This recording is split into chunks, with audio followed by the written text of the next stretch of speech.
Hello dear students, myself Rahul Singh. तो आज का पेपर डिस्कस करेंगे हम लोग। क्वेश्चन नंबर 1 से 25 मैं डिस्कस करूंगा। ठीक है, तो अब सर के मिशन को आगे बढ़ाते हुए अब पढ़ने का अधिकार सबको, डॉक्टर बनने का अधिकार भी सबको, इस मिशन को आगे बढ़ाते हुए हम लोग आज का डिस्कशन स्टार्ट करते हैं। चलो, पहला क्वेश्चन क्या कह रहा है? An electron is moving with an initial velocity v equals to v not i cap. ठीक है, इलेक्ट्रॉन की वेलोसिटी दे दी गई है and is in magnetic field b vector is equals to b not j cap. ठीक है, हम लोग को मैग्नेटिक फील्ड और वेलोसिटी दे दी गई है। Then it's de Broglie wavelength बोला remains constant, increases with time, decreases with time, या फिर इंक्रीजेस एंड डिक्रीजेस पीरियोडिकली। तो यहां पर होगा क्या? एक्चुअली जो फोर्स लगेगा, ठीक है, तो फोर्स हम लोग मैग्नेटिक जानते हैं कि मैग्नेटिक फोर्स की वैल्यू क्या आती है? एफ मैग्नेटिक आता है q v vector cross B vector. और क्रॉस प्रोडक्ट के बारे में तुम लोग को एक बात पता होगी कि जिन लोगों का क्रॉस होता है रिजल्टेंट उनके परपेंडिकुलर आता है। इसका मतलब जो भी ये फोर्स होगा, ये जो मैग्नेटिक फोर्स होगा, ये परपेंडिकुलर होगा वेलोसिटी के। और फोर्स अगर वेलोसिटी के परपेंडिकुलर हो तो कोई भी पावर डिलीवर नहीं करता है। कोई भी पावर डिलीवर नहीं करेगा तो वेलोसिटी की वैल्यू में कोई चेंज नहीं कर पाएगा। डायरेक्शन में ला सकता है, वो एक अलग बात है, वैल्यू में चेंज नहीं होगा। तो फिर क्या होगा? मोमेंटम में कोई चेंज नहीं आएगा यार। मोमेंटम होता है P equal to mv, mass fix ही रहेगा, v भी नहीं अब चेंज हो रहा है। और डी ब्रोगली की वेवलेंथ होती है lambda is equal to h upon p, या कह सकते हो mv। और जब p चेंज नहीं हो रहा है तो फिर डी ब्रोगली वेवलेंथ नहीं चेंज होगी, तो इसका मतलब है रिमेन्स कांस्टेंट। फर्स्ट का आंसर, फर्स्ट पार्ट। नेक्स्ट पर चलते हैं।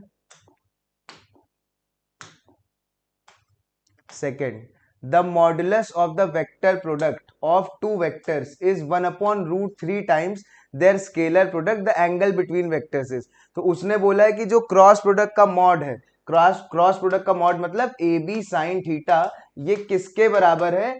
1 upon root 3 times of scalar product. Scalar product मतलब ए बी कॉस थीटा। ठीक है, इसके बराबर है। तो एंगल पूछा है हम लोग से, ए बी कैंसिल हो जाएगा, साइन उधर जाएगा, ये कॉस जब उधर, तो ये tan थीटा हो जाएगा 1 अपॉन रूट 3।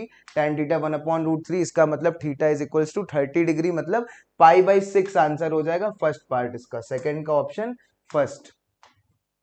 थर्ड पे चलते हैं। Velocity vector and acceleration in a uniform circular motion are related as. तो हम लोग जानते हैं कि जो यूसीएम होता है उसमें स्पीड तो चेंज होती नहीं है, तो जो इसकी वेलोसिटी अगर मान लो इधर की तरफ है टेंजेंशियल, ठीक है, तो एक्सेलरेशन किधर की तरफ होता है? सेंटर की तरफ को होता है। ठीक है, ये यूनिफॉर्म सर्कुलर मोशन है तो सिर्फ रेडियल एक्सेलरेशन होता है इसके पास। तो अब ऑप्शन देख लेते हैं। तो इन्होंने क्या बोला है कि कैसे होंगे? सेम डायरेक्शन, नहीं, बिल्कुल गलत है। परपेंडिकुलर होते हैं एक्चुअली आपस में, तो परपेंडिकुलर वाला ऑप्शन चेक कर लेते हैं। Normal to each other, second option हो जाएगा इसका। Fourth, parabolic path of a projectile as seen by another similar projectile is. अच्छा, एक प्रोजेक्टाइल से अगर हम लोग दूसरे प्रोजेक्टाइल को ऑब्जर्व करें, कोई पार्टिकल है वो पैराबोलिक पाथ पर चल रहा है, हम लोग उसी के ऊपर चढ़ जाएं और दूसरा कोई मोशन देखें, ठीक है, प्रोजेक्टाइल का, तो कैसा दिखेगा? तो यार इसको कैसे करोगे? अब एक को देखोगे दूसरे से, इसका मतलब रिलेटिव वेलोसिटी और रिलेटिव एक्सेलरेशन इन्वॉल्व हो गए, तुम्हें वो निकालने पड़ेंगे। तो अगर एक कोई प्रोजेक्टाइल है, चलो दो प्रोजेक्टाइल मानते हैं, एक ये वाला, ठीक है, और एक दूसरा प्रोजेक्टाइल है जिससे हम लोग चीजों को ऑब्जर्व करेंगे। ठीक, अच्छा, अब पहले वाले प्रोजेक्टाइल को ले लो चाहे दूसरे प्रोजेक्टाइल को ले लो, दोनों पर नीचे की तरफ एक्सेलरेशन जी का ही होगा। ठीक है, तो फिर हम लोग एक बात लिख सकते हैं, एक्सेलरेशन ऑफ प्रोजेक्टाइल 1, ठीक है, acceleration of projectile 1 with respect to ground कितना आ जाएगा? ये आ जाएगा जी। और अगर सही से लिखा जाए तो नीचे की तरफ मतलब -g(j) लिखना चाहिए, बट कोई दिक्कत नहीं है, अभी करते हैं इसको आगे। तो acceleration of second projectile with respect to ground कितना? ये जी का मतलब ग्रेविटी नहीं है, विद रिस्पेक्ट टू ग्राउंड, ये भी कितना होगा? जी आ जाएगा। अब हम लोग को क्या करना है? हम लोग को रिलेटिव एक्सेलरेशन निकालना है, क्योंकि हम लोग यार ये देखना चाहते हैं ना कि यहाँ पर बैठा हुआ ऑब्जर्वर इसको कैसे देखेगा, तो हम लोग को रिलेटिव एक्सेलरेशन निकालना पड़ेगा। तो acceleration of 2 with respect to 1 क्या हो जाएगा? Acceleration of 2 with respect to ground minus acceleration of 1 with respect to ground, और ये सीधा सीधा हो जाएगा g माइनस जी, जो कि आ जाएगा 0। अब अगर एक्सेलरेशन 0 आ गया, कौन सा? रिलेटिव एक्सेलरेशन, तो यार ये वाला जो ऑब्जर्वर होगा इसे इसका एक्सेलरेशन दिखेगा ही नहीं, और अगर एक्सेलरेशन नहीं दिखेगा तो फिर रिलेटिव वेलोसिटी में भी कोई चेंज नहीं दिखेगा। जब कोई रिलेटिव एक्सेलरेशन हमें दिखता है तभी हम लोग को रिलेटिव वेलोसिटी में चेंज होता दिखता है, लेकिन जब रिलेटिव एक्सेलरेशन आ ही नहीं रहा है तो इसका मतलब रिलेटिव वेलोसिटी में कोई चेंज नहीं आएगा। और अगर इस ऑब्जर्वर को कोई वेलोसिटी में चेंज नहीं दिख रहा है, इसका मतलब वो स्ट्रेट लाइन मोशन देखेगा, क्योंकि वेलोसिटी में चेंज ना होने का क्या मतलब है कि भाई जिस तरफ को चल रहा है उसी तरफ की वेलोसिटी दिख रही है, वही वैल्यू उसी डायरेक्शन पे, लेकिन रिलेटिव वेलोसिटी है ये, ठीक है, इस ऑब्जर्वर को दिखने वाली। तो इस ऑब्जर्वर को कोई एक्सेलरेशन नहीं दिखा, तो जो भी इसको इनिशियल वेलोसिटी दिख गई होगी अब वो चेंज होने वाली नहीं है रिलेटिव वेलोसिटी, इसका मतलब है इसको स्ट्रेट लाइन का पाथ दिखेगा, फोर्थ ऑप्शन। बॉडी और ये यहाँ पर, तो इस जगह पर फ्रिक्शन कितना है 0.1 का, ठीक है, फ्रिक्शन कोफिशिएंट। फिर कह रहा है coefficient of friction between the bodies B and A, इन दोनों के बीच कितना है, यहाँ पर 0.2 है, ठीक है। अब force F is applied as shown on B, इस B वाले पर एक फोर्स लगाया गया, the mass of A is m/2, इसका मास m/2 है, and of B is m, ठीक है। और पूछा है which of the following statements are true, the bodies will move together if F is equals to इतना, the body A will slip with respect to B is if, अच्छा basically वो पूछना क्या चाह रहा है, कुछ कंडीशंस दी हैं, पूछा ये गया है क्या मैक्सिमम फोर्स हम लोग लगा सकते हैं, बस इतना पूछा गया है, उससे ज्यादा कम पे क्या होगा, ये सारी बातें पूछी गई हैं। तो ऐसे क्वेश्चन में सबसे अच्छा ये रहता है कि सबसे पहले ये देख लेते हैं कि क्या मैक्सिमम फोर्स लग सकता है जिसमें ये बॉडी साथ साथ चले। तो यार देखो होगा क्या, सबसे पहले तो जब इस पर फोर्स लगाओगे तो नीचे वाला सरफेस ही नहीं चलने देगा, लेकिन थोड़ी देर बाद क्या होगा, यहाँ के फोर्स की वैल्यू जब फ्रिक्शन से थोड़ी ज्यादा हो जाएगी, उसको ओवरकम कर लेगी, तब क्या होगा, नीचे वाला ब्लॉक खिसकने लगेगा। लेकिन जब नीचे वाला ब्लॉक खिसकेगा ना तो होगा क्या, जब ये खिसकेगा इधर की तरफ तो यार ये तो यहीं रहना चाहता है, लेकिन जब रगड़ ऐसे को होगी तो फिर ये ब्लॉक आगे जाना चाहता है, तो इस सरफेस पर फ्रिक्शन किधर लगेगा, इसका तो सबको पता है, बट इधर किधर लगेगा, तो यार बी वाले ब्लॉक पर पीछे की तरफ फ्रिक्शन लगेगा और इस पर आगे की तरफ लगेगा, इसको F1 बोल देते हैं थोड़ी देर के लिए। और क्या होगा, यही वाला F1 तो ए ब्लॉक को आगे चलाएगा, और तो कोई फोर्स है नहीं चलाने के लिए, लेकिन ये फ्रिक्शन की एक स्टैटिक मैक्सिमम वैल्यू है, तो तुम इससे एक्सपेक्ट नहीं कर सकते कि तुम बहुत ज्यादा फोर्स लगाते जाओगे और ये भी बढ़ाता जाएगा खुद को, भाई वो एक लिमिट तक बढ़ा पाएगा, और उस लिमिट के बाद अगर तुम और तेज एक्सेलरेशन चाहते हो तो ये फ्रिक्शन कमजोर पड़ जाएगा, नीचे वाला ब्लॉक तेजी से खिसक के आगे निकल जाएगा, ये यहीं पर स्लिप करने लगेगा इसके ऊपर, ठीक है। तो हम लोग सबसे पहले काम कर लेते हैं, ये निकाल लेते हैं कि ए का कितना मैक्सिमम एक्सेलरेशन हो सकता है, वो जब हो जाएगा तो पूरे सिस्टम को सिर्फ उतने ही एक्सेलरेशन से चलवाएंगे, उससे तेज नहीं चलवाएंगे, अगर उससे तेज चलवाएंगे तो स्लिपिंग हो जाएगी। तो यार ए का मैक्सिमम एक्सेलरेशन निकालने के लिए हमें क्या करना पड़ेगा, ए को चलाने वाला तो फ्रिक्शन है, ठीक है, ए पर ऊपर की, अब मैं नॉर्मल बना नहीं रहा हूं, बस मैं बोल दे रहा हूं, तो यहां पर एक नॉर्मल ऊपर की तरफ लग रहा होगा जिसकी वैल्यू m/2g के बराबर होगी, मैं इस सरफेस की बात कर रहा हूं, तो इतने पार्ट पे नॉर्मल कितना आएगा m/2g के बराबर। तो अब मैं फोर्स लिख देता हूं क्या मैक्सिमम आएगा, तो एक्सिलरेशन जो मैक्सिमम मुझे निकालना है ऊपर वाले ए ब्लॉक का, वो आ जाएगा फ्रिक्शन की static maximum value divide by उसका मास, ठीक है, इस ब्लॉक का मास, तो वो कितनी आ जाएगी म्यू इंटू एन, और म्यू की वैल्यू कितनी दी गई है 0.2, और एन की वैल्यू क्या हो जाएगी m/2 इंटू जी और डिवाइड बाई m/2, ठीक है। तो ये इसका एक्सेलरेशन आएगा मैक्सिमम, ठीक है, A by B is point, एक सेकंड रुकना जरा, the coefficient friction between the floor and the B is 0.1, the coefficient friction between bodies is, ठीक है, सारी चीज सही, मुझे लगा ये फ्रिक्शन पलट तो नहीं गया कोएफिशिएंट, चलो ठीक है। तो फिर यहां से एक्सेलरेशन की मैक्सिमम वैल्यू कितनी आ रही है 0.2 जी, ठीक है, ये आ रही है ए मैक्स। अच्छा अब ए मैक्स जब आ चुका है किस वाले ब्लॉक का, इसका, तो हम लोग पूरे सेटअप को यार अगर इतने से चलाएंगे तब तो ये फिसलेगा नहीं, वरना ये फिसल जाएगा, ठीक है। और चलो आगे काम करते हैं, फिर हम लोग क्या करते हैं, अब नीचे वाले ब्लॉक के लिए पूरे सिस्टम को एक साथ लेके सॉल्व कर लेते हैं। तो इस पूरे को अगर एक सिस्टम मान लेंगे तो यार अब जो फ्लोर नॉर्मल रिएक्शन ऊपर देगी, ठीक है, एन, वो कितना हो जाएगा, वो दोनों का मास प्लस होके इंटू जी हो जाएगा, मतलब m प्लस m/2 जो कि आ जाएगा 3m/2, तो यहाँ वाला नॉर्मल रिएक्शन 3m/2g हो जाएगा, ठीक है। इंटरनल फोर्सेस सिस्टम लेने पे देखने नहीं पड़ते, तो जो फ्रिक्शन इन लोगों ने आपस में लगाया उनको हम लोग को देखने की बिल्कुल जरूरत नहीं आगे की सॉल्विंग के लिए, लेकिन ये जो ग्राउंड है इसने बाहर से जरूर इस ब्लॉक पर पीछे की तरफ एक फ्रिक्शन का फोर्स लगाया होगा, और जब यहाँ स्लिपिंग हो ही रही है इसका मतलब वो अपनी मैक्सिमम वैल्यू पार कर चुका होगा, तो हम इसे एफ मैक्स लिख दे रहे हैं, ठीक है। और अब वैल्यू कितनी आ जाएगी, इस फोर्स की मैक्सिमम वैल्यू निकालते हैं। चलो, तो तुम क्या बोलोगे यार, इस सिस्टम पर नेट फोर्स बराबर मास टाइम्स एक्सेलरेशन, तो नेट फोर्स कितना हो जाएगा, नेट फोर्स हो जाएगा एफ। अब मैं ये मान रहा हूं एफ को मैं मैक्सिमम पे लगा रहा हूं, ठीक है, तो एफ मैक्स बोल देते हैं, माइनस पीछे की तरफ जो फोर्स आएगा वो आएगा एफ एस मैक्स, और बराबर इस पूरे सिस्टम का मास कितना है 3m/2, और इनटू सिस्टम का मैक्सिमम एक्सेलरेशन जो कि होना चाहिए 0.2 जी, ठीक है, इनटू 0.2 जी, ठीक है। तो एफ मैक्स की वैल्यू कितनी आ जाएगी, ये आ जाएगी 3m/2 इंटू 0.2 जी प्लस एफ एस मैक्स, और एफ एस मैक्स कितना आएगा, इस वाले सरफेस पर फ्रिक्शन कोफिशिएंट कितना है वो है, अब हमें यहां पर म्यू इंटू एम जी लिखना पड़ेगा ना, तो म्यू आ जाएगा 0.1, और m कितना हो जाएगा, पूरे सिस्टम का मास इस बार लेना पड़ेगा 3m/2 इंटू जी, ठीक है। तो 0.1 है और यहाँ 0.2 है, देखो एकदम ये इंटू लगा हुआ है, तो पूरी वैल्यू जब ऐड करोगे कितनी आ जाएगी 0.3 इंटू 3 इंटू जी, ठीक है, ये वैल्यू आ जाएगी तुम्हारी। तो 0.3 इंटू 0.3 इसको सॉल्व कर लो तो ये कितना आ जाएगा, चलो सॉल्व कर लेते हैं, 9/2 हो जाएगा, 4.5 डिवाइड बाई 10 करोगे तो 0.45 mg, ये क्या आ गया, ये एफ मैक्स आ गया। अब एफ मैक्स आ गया, अब हम लोग ऑप्शन चूज करके काम कर सकते हैं।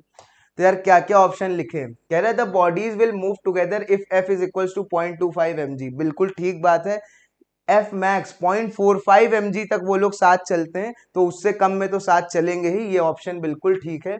आगे पढ़ते हैं क्योंकि इसमें ऑल ऑफ दीज भी है, the body A will slip with respect to B if F is equal to 0.5 mg, बिल्कुल ठीक बात है यार, 0.45 से ज्यादा लगाओगे, 0.5 ज्यादा है तो ये स्लिपिंग स्टार्ट हो जाएगी इस सरफेस पर। तीसरा कह रहा है the maximum value of F for which two bodies will move together is 0.45 mg, सही बात है, एफ मैक्स कितना आएगा जिसपे वो लोग साथ चल पाए लास्ट बार 0.45 mg, इसका मतलब इसके सारे ऑप्शंस करेक्ट हैं, ऑल ऑफ दीज आंसर हो जाएगा। ठीक है, नेक्स्ट पे चलते हैं, ठीक है, 6th क्वेश्चन देखते हैं। A uniform metal disc of radius r is taken and out of it a disc of diameter r is cut off from the end. The center of mass of the remaining part will be. देखो उन लोगों ने क्या किया है question में, उन लोगों ने एक r रेडियस की डिस्क ले ली है, ठीक है, तो एक अपने पास r रेडियस की डिस्क है, फिर इन्होंने इससे एक नई डिस्क काट के बाहर निकाल ली है, और वो जो नई डिस्क निकाली है वो ऐसे निकाली है कि उसका जो डायमीटर है वो आर होना चाहिए, तो ऐसे ही निकाली होगी तभी इस डिस्क का डायमीटर आर है, तो यार इस डिस्क का रेडियस कितना हो जाएगा, वो हो जाएगा r/2, ये इसका रेडियस हो जाएगा। अच्छा, अब आगे हम लोग को इसका COM बताना है, तो यार इसमें निगेटिव मास कंसेप्ट लगेगा, बट एक चीज पहले देख लो यार, ये चीज जो है, ये जो भी चीज बनी है ये इस लाइन के अबाउट सिमेट्रिकल बनी, इसका मतलब COM इसी लाइन पर होगा, ना ऊपर ना नीचे, इसका मतलब हम लोग को y में तो कुछ कैलकुलेट करना नहीं है। बाकी हम लोग क्या करेंगे, यहाँ पर ओरिजिन मान लेते हैं डिस्क के सेंटर पर, क्योंकि उसने सारी चीजें सेंटर से कैलकुलेट करके दी हैं, फिर हम लोग निकाल लेते हैं। तो COM का फॉर्मूला क्या होता है, COM का फॉर्मूला XCM के लिए दो लोगों के लिए आ जाएगा m1 x1 plus m2 x2 upon m1 plus m2। बस बात यह है कि ये वाली जो डिस्क है जो निकाली गई है उसका मास हम लोग नेगेटिव ले लेंगे, और इसके लिए मैं कुछ सिग्मा की डेंसिटी मान लेता हूं, ठीक है, इनकी इनकी मास डेंसिटी सिग्मा है, तो मास पर यूनिट एरिया। तो अब चलो जल्दी से वैल्यूज पुट कर देते हैं, आंसर निकालते हैं। तो XCM कितना आ जाएगा, XCM आ जाएगा m1 की वैल्यू कितनी हो जाएगी, सिग्मा इंटू इस बड़ी डिस्क का मास, और ऐसे लिखते हैं, पहले मास ऐसे लिखते हैं जैसे ये निकाला ही ना गया हो, तो मास कितना आ जाएगा पाई इंटू रेडियस का स्क्वायर बड़ी डिस्क का, तो पाई आर स्क्वायर, और अब इंटू इसकी पोजीशन, तो बड़ी डिस्क कहां पर रखी है यार, अपने COM पे रखी मान लोगे, और उसका COM तो उसके सेंटर पर पड़ेगा, मतलब ओरिजिन लिख देते हैं, माइनस माइनस क्यों, अब जो डिस्क निकाली गई उसका मास हम लोग नेगेटिव लेते हैं, तो क्या हो जाएगा, सिग्मा इंटू पाई इंटू उसका रेडियस कितना है r/2, तो उसका स्क्वायर करेंगे तो r²/4, और वो डिस्क कहाँ रखी मानी जाएगी, उसके COM पे, तो उसका COM ओरिजिन से r/2 राइट पर होगा। इसका मतलब हम लोग एक r/2 और मल्टीप्लाई कर दे इसकी पोजीशन, तो x2 भी लिख गया upon m1 plus m2। m1 plus m2 मतलब sigma pi r² minus sigma pi into r²/4। तो अब ये वाला टर्म तो यार 0 हो गया, ठीक है। तो चलो आगे देखते हैं, ये हो जाएगा माइनस सिग्मा पाई r², ये सब में कॉमन है तो बाहर निकाल लेते हैं, ठीक है। इधर बचेगा क्या, r/8, एक तो ये बचेगा, दूसरा क्या बचेगा, सिग्मा पाई r², यहां से भी कॉमन आ जाएगा, नीचे बचेगा 1 माइनस 1/4, जो कि हो जाएगा 3/4, ठीक है। 3/4, तो इसको कैंसिल कर लो, अब जो फाइनल आ रहा है वो तुम्हारा आंसर हो जाएगा। तो r/8 और 3 नीचे और ये 4 ऊपर चला जाएगा, नीचे का 4 है, तो 4 2 जा 8, ये आ जाएगा माइनस का r/6, ठीक। माइनस का r/6, इसका मतलब सेंटर से लेफ्ट की तरफ माइनस में आया है, ठीक। फोर्थ ऑप्शन हो जाएगा सेंटर से लेफ्ट की तरफ r/6 पर। नेक्स्ट पर चलते हैं, 7th, two inclined frictionless tracks, one gradual and the other steep meet at A. दो ट्रैक्स हैं, एक ग्रेजुअल है एक थोड़ा ज्यादा स्टीप है, ये ए पर मीट करते हैं। From where two stones are allowed to slide down from rest, ठीक है। तो इन दोनों से हम लोग एक एक पत्थर गिराते हैं, और इसकी भी इनिशियल स्पीड 0 है, इसकी भी इनिशियल स्पीड 0 है, ठीक है, रेस्ट पर है। One on each track as shown in figure, ठीक है, दोनों ट्रैक पर गिराते हैं। तो which of the following statement is correct, correct कौन सा पूछा गया, both the stones reach the bottom at the same time but not with same speed, दोनों लोग सेम समय पे पहुंचेंगे बट सेम स्पीड से नहीं पहुंचेंगे। आगे बोला both the stones reach the bottom with same speed and stone 1 reaches the bottom earlier than stone 2। अच्छा, वो ये देखो कंपेयर कराना चाहते हैं कि कौन सा पहले या बाद में आएगा, पहली बात तो, और स्पीड इनकी नीचे आने पर क्या क्या होंगी। तो हम लोग चलो दोनों ही चीजों पे काम कर लेते हैं। सबसे पहले हम लोग निकाल लेते हैं यार स्पीड के बारे में। स्पीड में कुछ भी नहीं करना है, स्पीड का मैं लिखूंगा भी नहीं, तुम सीधे सीधे ये कह सकते हो डिक्रीज इन पोटेंशियल एनर्जी, नीचे आए हो तो पोटेंशियल एनर्जी घटी होगी ग्रेविटेशनल वाली, is equal to increase in kinetic energy. लेकिन दोनों का यार मास भी सेम होगा, ठीक, और दोनों की पोटेंशियल एनर्जी तो सेम ही कम हुई होगी। इस ये भी एच हाइट नीचे आया, ये भी एच हाइट। हम लोग को पोटेंशियल एनर्जी देखते वक्त ये थोड़ी सोचना होता है किस पाथ पे चले हो, हमें तो ये देखना होता है कितना नीचे आए हो। तो दोनों नीचे आए हैं, एच ही हाइट, तो दोनों की mgh से ही कम हुई होगी, और दोनों की काइनेटिक एनर्जी फिर उतनी ही बढ़ी होगी, और दोनों ने 0 से स्टार्ट किया था तो एंड में दोनों की स्पीड सेम हुई होगी, ठीक है।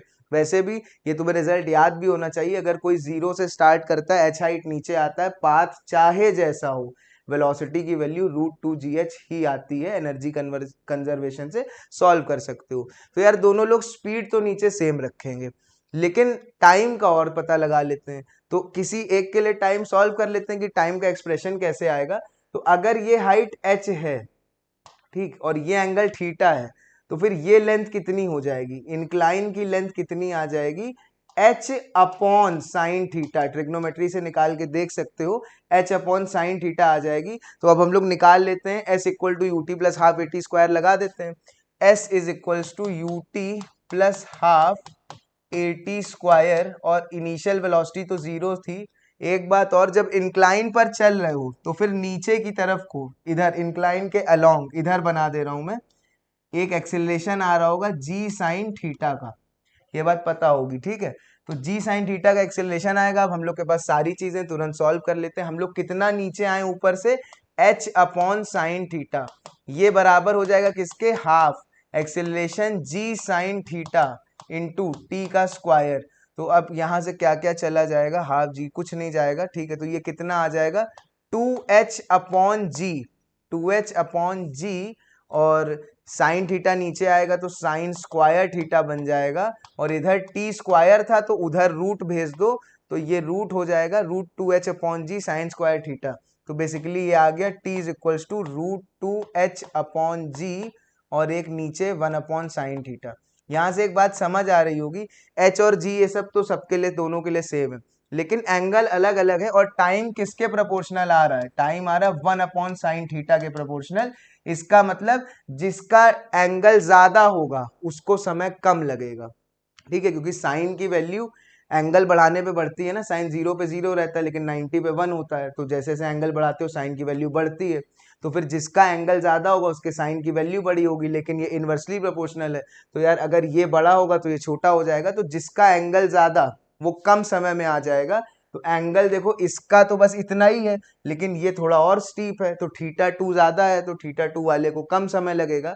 इसका मतलब बॉल 2 पहले आ जाएगी, बॉल 1 बाद में पहुंचेगी, उसको समय बॉल 2 को कम लगेगा। तो देख लेते हैं ऐसा कौन सा ऑप्शन है, स्टोन 2 रीचेस फर्स्ट होना चाहिए।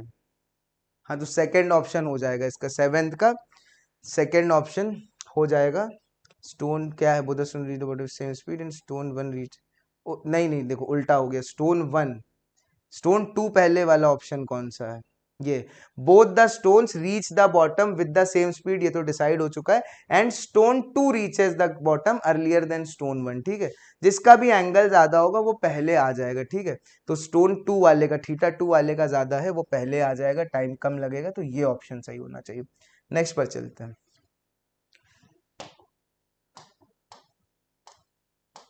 8th question, on the basis of dimensions, ठीक है, decide which of the following relations for the displacement of a particle undergoing simple harmonic motion is not correct. इनमें से कौन डायमेंशनली इनकरेक्ट रिलेशन है।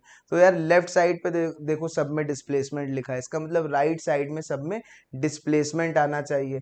तो यार यहाँ पर ये भी लेंथ है, ये भी लेंथ है, यहाँ तक तो सब ठीक चल रहा है। यहाँ पर देखो गड़बड़ हो गई, ये लेंथ अपॉन टाइम आ गया, तो ये तो पहले ही गड़बड़ हो गया, थर्ड ऑप्शन तो वैसे भी गलत है। बट इसमें बोथ 2 एंड 3 हैं, तो चेक कर लेते हैं। ये बात समझ आ गई होगी ना कि यार अगर इधर लेंथ है तो फिर इसका भी डायमेंशन लेंथ होना चाहिए था। अब चलो एक काम करते हैं, साइन के अंदर चेक करते हैं, ये तो गलत हो गया। वैसे यहाँ इसमें देख सकते हो अंदर भी जो चीज है वो भी डायमेंशनलेस नहीं है, बट इस पे बात नहीं करते हैं, इसको चेक करते हैं। तो यहाँ पे देखो कि ये तो लेंथ है, अभी तक ठीक है। एंगल, ये साइन के अंदर जो चीज होनी चाहिए वो डायमेंशनलेस होनी चाहिए, बट ये तो वीटी लिखा है।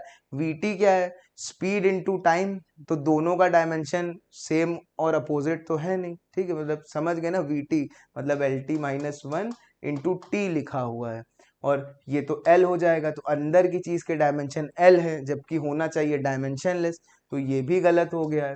और 1, अब बोथ 2 एंड 3 फिर होना चाहिए, 1 चेक करने की जरूरत नहीं, फिर भी चेक कर लेते हैं। तो 2 पाई इतना तो ठीक है, T/T इनके डायमेंशन कट जाएंगे आपस में, तो अंदर जो होगा वो एंगल बचेगा डायमेंशनलेस, तो कोई दिक्कत नहीं। फोर्थ ऑप्शन बोथ 2 एंड 3 ये दोनों रॉन्ग है। 9th पर चलते हैं। The displacement of a body of mass 2 kg varies with time T/s, ठीक है, डिस्प्लेसमेंट टाइम का ये वेरिएशन है।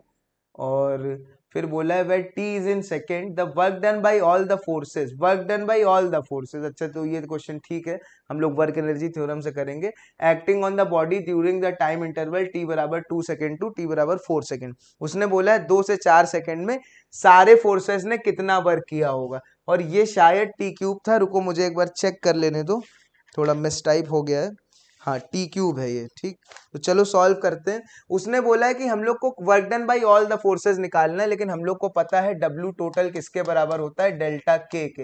तो हम लोग को निकालना है चेंज इन काइनेटिक एनर्जी, और चेंज मतलब फाइनल माइनस इनिशियल, तो K at 4 second minus K at 2 second, बस ये काम करना है। इसका मतलब half m v at 4 second की वेलोसिटी का स्क्वायर माइनस, क्योंकि हाफ m तो दोनों में कॉमन हो जाएगा, 2 सेकेंड पर वेलोसिटी का स्क्वायर। तो अब मेन टास्क है इनकी वेलोसिटी का स्क्वायर निकाला जाए, तो वो कैसे निकाल पाएंगे, स्पीड का स्क्वायर। तो यार तुम्हें डिस्प्लेसमेंट की इक्वेशन दी है, वेलोसिटी कितनी हो जाएगी ds/dt, सीधे सीधे डिफरेंशिएट करना है, और ये 3 नहीं है, ये क्यूब है, तो इसका जब डिफरेंशिएशन करोगे तो कितना आ जाएगा, ये आ जाएगा 3t² प्लस 2, ये वेलोसिटी आ रही। तो अब 4 सेकेंड पर वेलोसिटी पुट कर लो इसमें 4, तो कितना हो जाएगा, 4 4 16, 16 3 48, 48 प्लस 2 50 आ जाएगा 50। दूसरा 2 सेकेंड पे कर लो, तो 2 2 4, 4 3 12, और 12 प्लस 2 14 आ जाएगा। तो V1 V2 V4 V2 भी पता चल गए। अब सिंपल कैलकुलेशन है, इसको यहाँ पुट करो, इसको यहाँ पुट करो, ठीक। और आंसर तुम्हारा आ जाएगा। अब आगे मैं कैलकुलेट नहीं कर रहा हूँ, मास भी दिया गया है तो तुम इजीली आंसर निकाल सकते हो। मैं बस टिक कर दे रहा हूँ कौन सा ऑप्शन है। इसका ऑप्शन थर्ड वाला हो जाएगा, 2304 जूल। अब बस वैल्यू पुट करके लास्ट में कैलकुलेशन करना है, ठीक है। नेक्स्ट पर चलते हैं। 10th question, the force acting on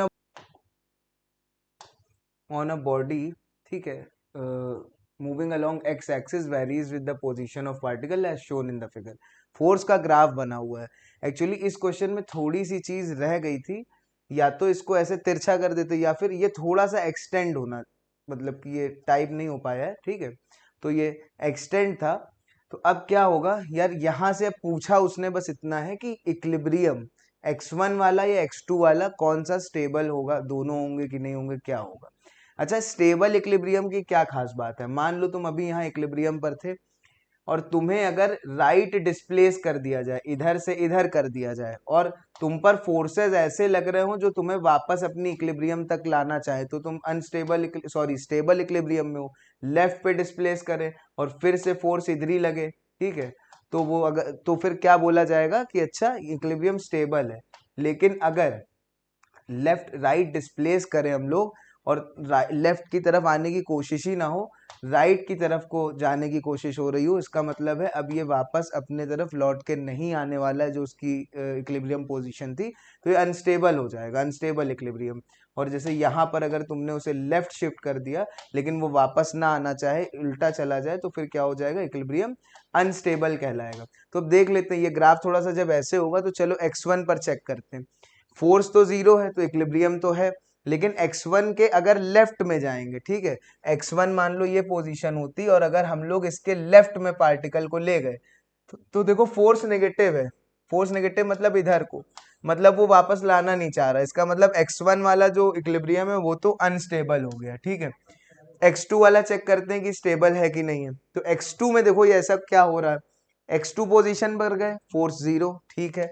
जैसे ही x2 के राइट में गए तो देखो फोर्स का ग्राफ नीचे आ गया, नेगेटिव है, इसका मतलब लेफ्ट को लगेगा, तो ये तो वापस तो लाना चाह रहा है, बट एक काम करते हैं लेफ्ट पे भी चेक कर लेते हैं। तो इक्विलिब्रियम पोजीशन पे पहुंचे, इक्विलिब्रियम पोजीशन से थोड़ा लेफ्ट चले, तो जब लेफ्ट चले तो फोर्स कैसा, पॉजिटिव आ रहा है, इसका मतलब राइट साइड को लगेगा, तो यहां पर वापस लाने की कोशिश हो रही है, इसका मतलब x2 वाला इक्विलिब्रियम जो है वो स्टेबल इक्विलिब्रियम है। नेक्स्ट क्वेश्चन पर चलते हैं। 11th क्या कह रहा है, a quarter horse power motor runs at a speed of 600 RPM assuming 40% efficiency, the work done by motor in one rotation will be. अच्छा, तो मोटर का तुम्हें पावर दे दिया गया है, फिर तुमसे बोला गया है कि एफिशिएंसी 40% है, तो मोटर ने एक रोटेशन में वर्क कितना किया होगा। अच्छा, पावर कितना दिया है, 746 वॉट का horse power, 1 horse power 746 what होता है, और क्वार्टर दिया गया मतलब बाई 4, ठीक है। अब तुमसे बोला गया पर सेकेंड ये इतना काम कर रहा होगा, पावर मतलब work done per unit time, फिर तुमसे बोला गया एफिशिएंसी 40% है, ये बता दो वर्क कितना किया होगा। तो सबसे पहले हम लोग ये तो निकाल दें कि एक रोटेशन में समय कितना लगा होगा, और एक रोटेशन का समय मतलब टाइम पीरियड, जो कि हो जाएगा 2 पाई/ओमेगा, और ओमेगा आ जाएगा थीटा अपॉन टी से कितना एंगल कितने टाइम में रोटेट किया, तो 600 आरपीएम का मतलब है 600 रेवोल्यूशंस, मतलब 2 पाई पर मिनट, तो समय कितना लगाया, 60 सेकेंड बोल देते हैं, तो ये तो टाइम आ जाएगा, ठीक है।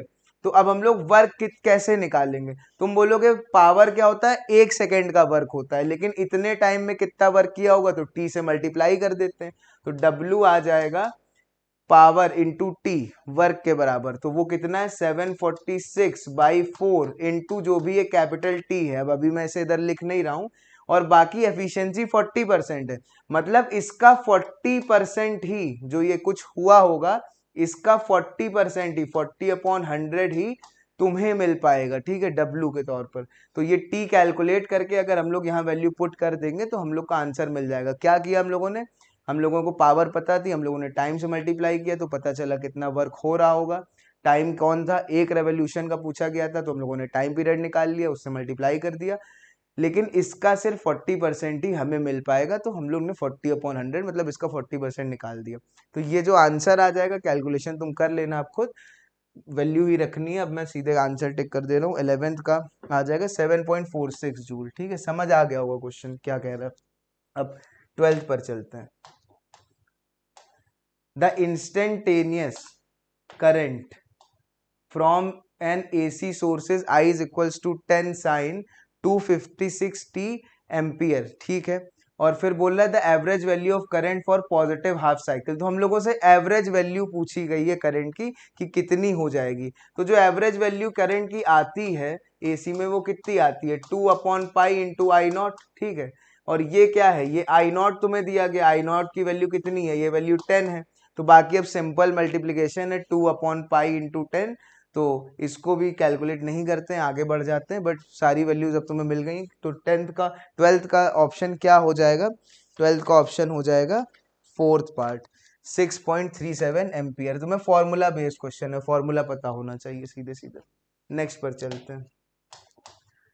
13th, a square of side L metre lies in the XY plane. ठीक है, XY प्लेन में कोई स्क्वायर रखा है in a region where magnetic field is given by, ठीक है, फील्ड दी गई है रीजन की, where B not is constant, the magnitude of flux passing through the square is.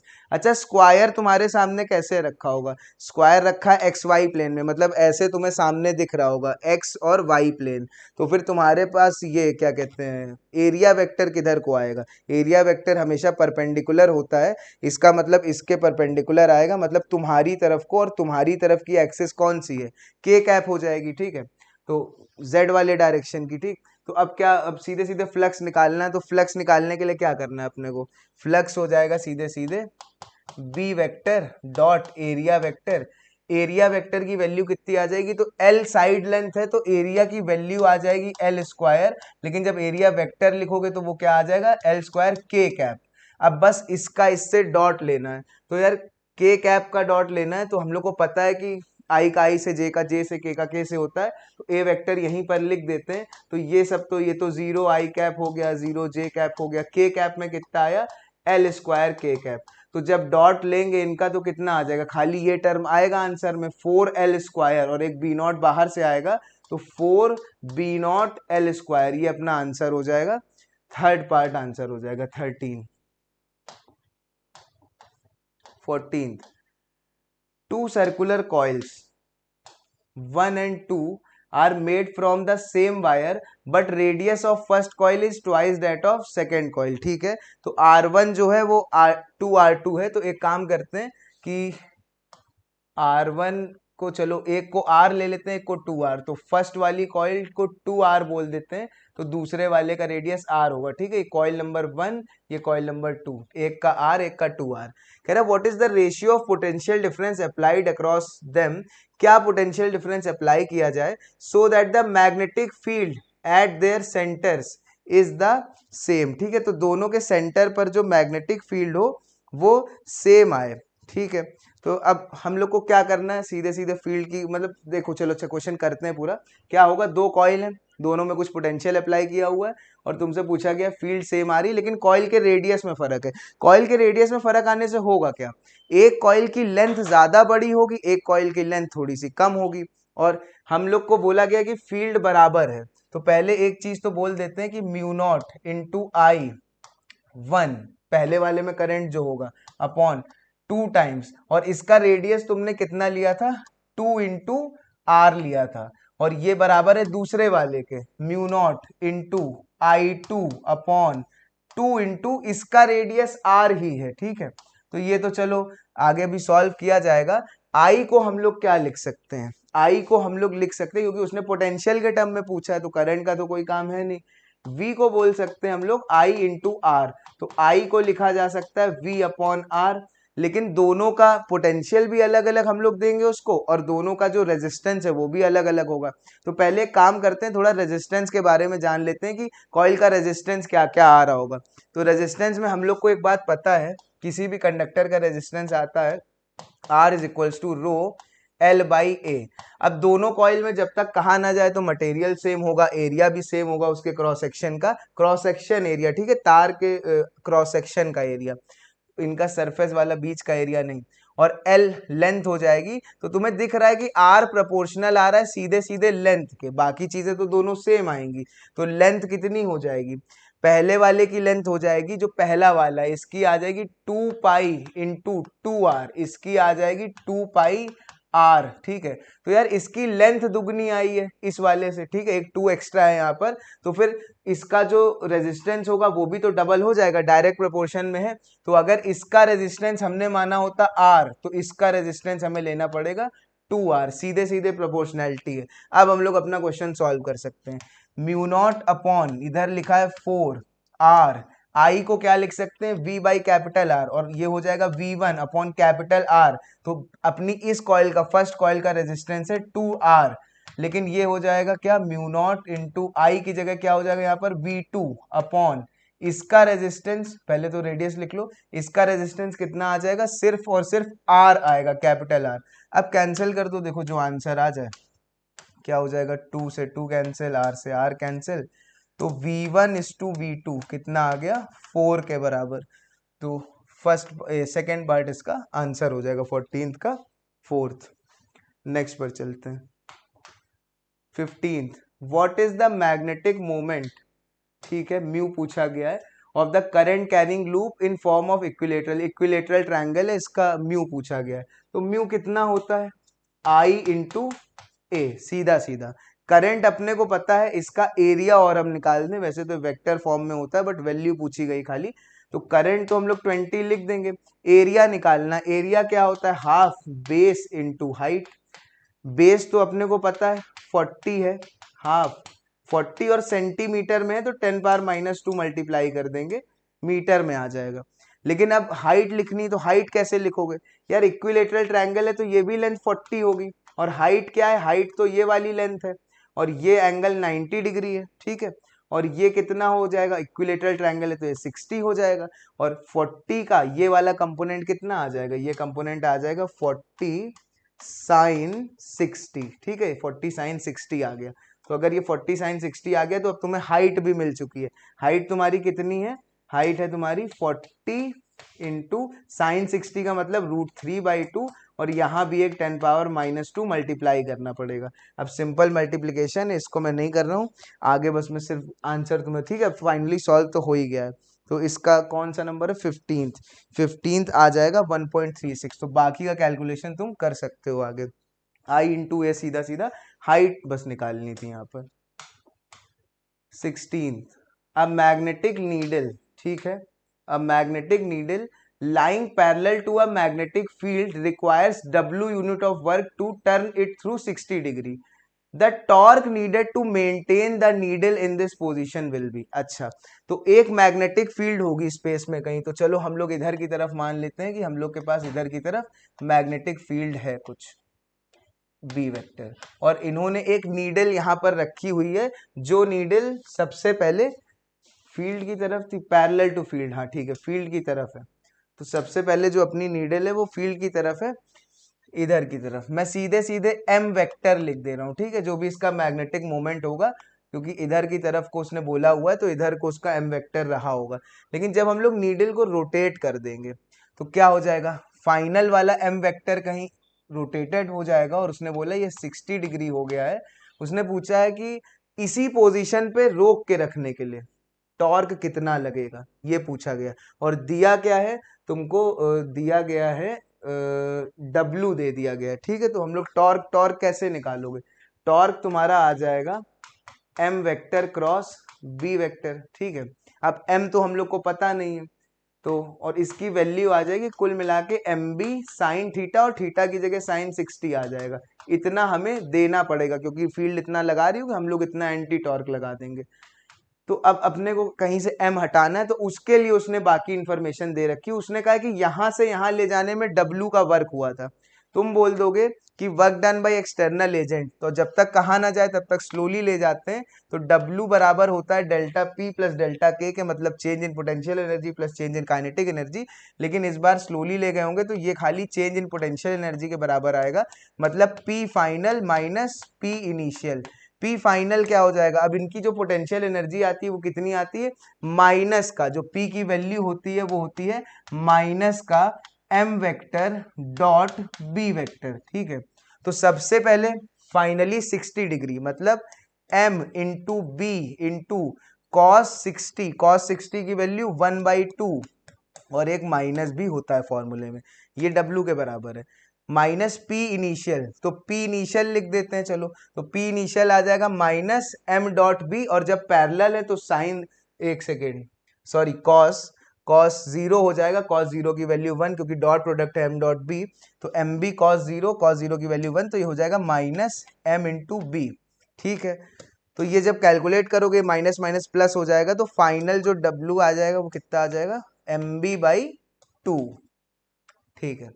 अब यहां से तुम अपना काम कर सकते हो, MB/2 आ गया है तो चलो निकाल लेते हैं, W is equals to MB/2, तो M की जगह लिख सकते हैं 2W/B, ठीक है।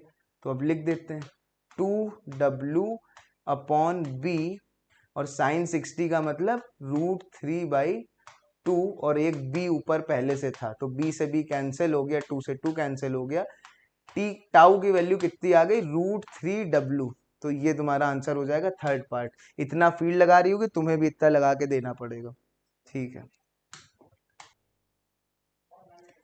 ठीक है, 17th question, two small balls each और carrying a charge Q are suspended by equal insulated strings of length L meter from any point. This arrangement is carried in a satellite in space. The tension in each string and angle between the string will be. तो इन्होंने क्या किया है कि एक setup है इनका, मैं डायरेक्ट सैटेलाइट वाला फिगर बना दे रहा हूँ जल्दी से, और एक आसान तरीके से कर लेते हैं इसको सॉल्व। तो इन्होंने बोला है कि ये मान लेते हैं अर्थ है, ठीक है, अर्थ के कोई सैटेलाइट चक्कर काट रही होगी, और यहाँ पर ये लेकर चले गए हैं कोई चीज, वहां पर उसमें दो चार्जेस चिपके हुए हैं, ठीक है, कुछ ऐसा वैसा, अभी मैं इतना ही बना रहा हूँ, मान लो ये दो चार्जेस ऐसे हैं फिलहाल, अभी इक्विलिब्रियम पर आए हैं कि नहीं आए ये नहीं पता है, ठीक है, बट अगर दो चार्जेस ऐसे हैं तो कैसे सॉल्व होगा, ठीक है। तो सबसे पहले एक चीज देख लो जो हम लोग को सॉल्व करने में हेल्प करेगी, ये चीज यूनिफॉर्म सर्कुलर मोशन कर रही होगी, ठीक है, ये सैटेलाइट इसके अराउंड ऐसे घूम रही होगी, तो इसका मतलब इसके पास सेंटर की तरफ कुछ एक्सेलरेशन है, बट यहाँ पर एक्सेलरेशन कितना हो जाएगा, एक्सेलरेशन ड्यू टू ग्रेविटी के बराबर, इसका मतलब ये जो फ्रेम है ये इधर की तरफ जी से एक्सेलरेटेड है, और अगर तुम इसी सैटेलाइट में बैठकर क्वेश्चन को सॉल्व करना चाहते हो, ठीक है, अगर तुम्हारा ऑब्जर्वर इसी फ्रेम में है, तो सबसे पहला काम क्या होगा, तुम बोलोगे ये एक नॉन इनर्शियल फ्रेम है, इसका मतलब हम लोग को एक सूडो फोर्स लगाना पड़ेगा जिसकी डायरेक्शन रियल एक्सेलरेशन के अपोजिट होगी, तो वो इधर को लगाएंगे, ठीक है, और वो सूडो फोर्स, बल्कि सूडो फोर्स क्या, सूडो एक्सेलरेशन बोल देता हूं मैं सीधे सीधे, ठीक है, तो वो पीछे की तरफ सब पे mg लग जाएगा।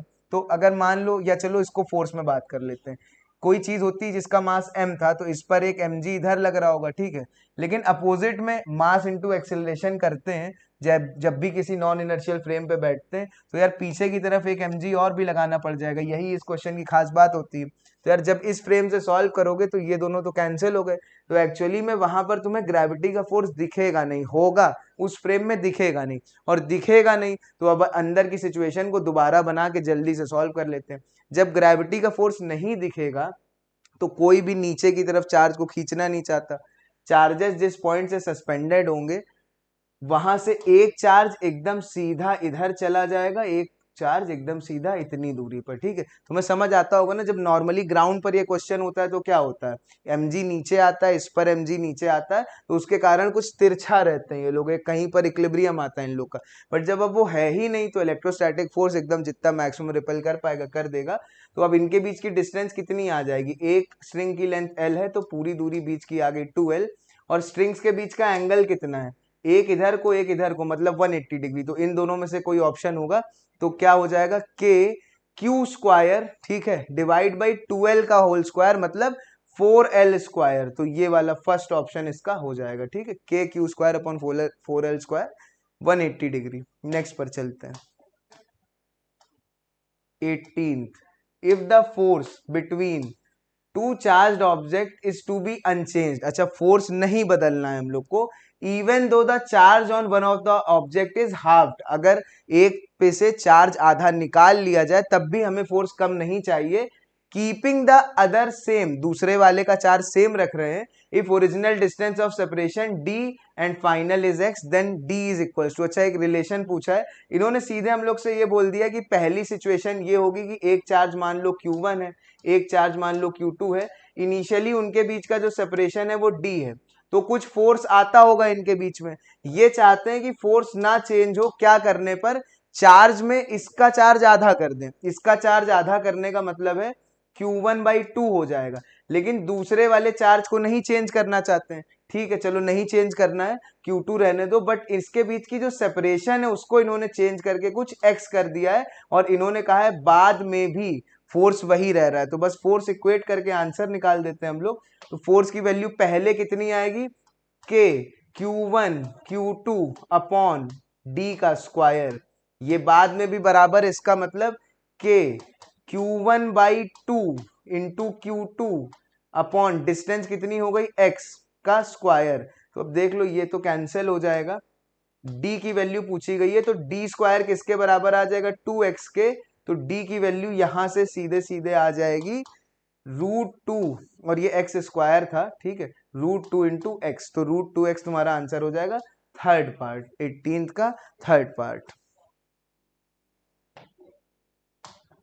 नेक्स्ट पर चलते हैं 19th।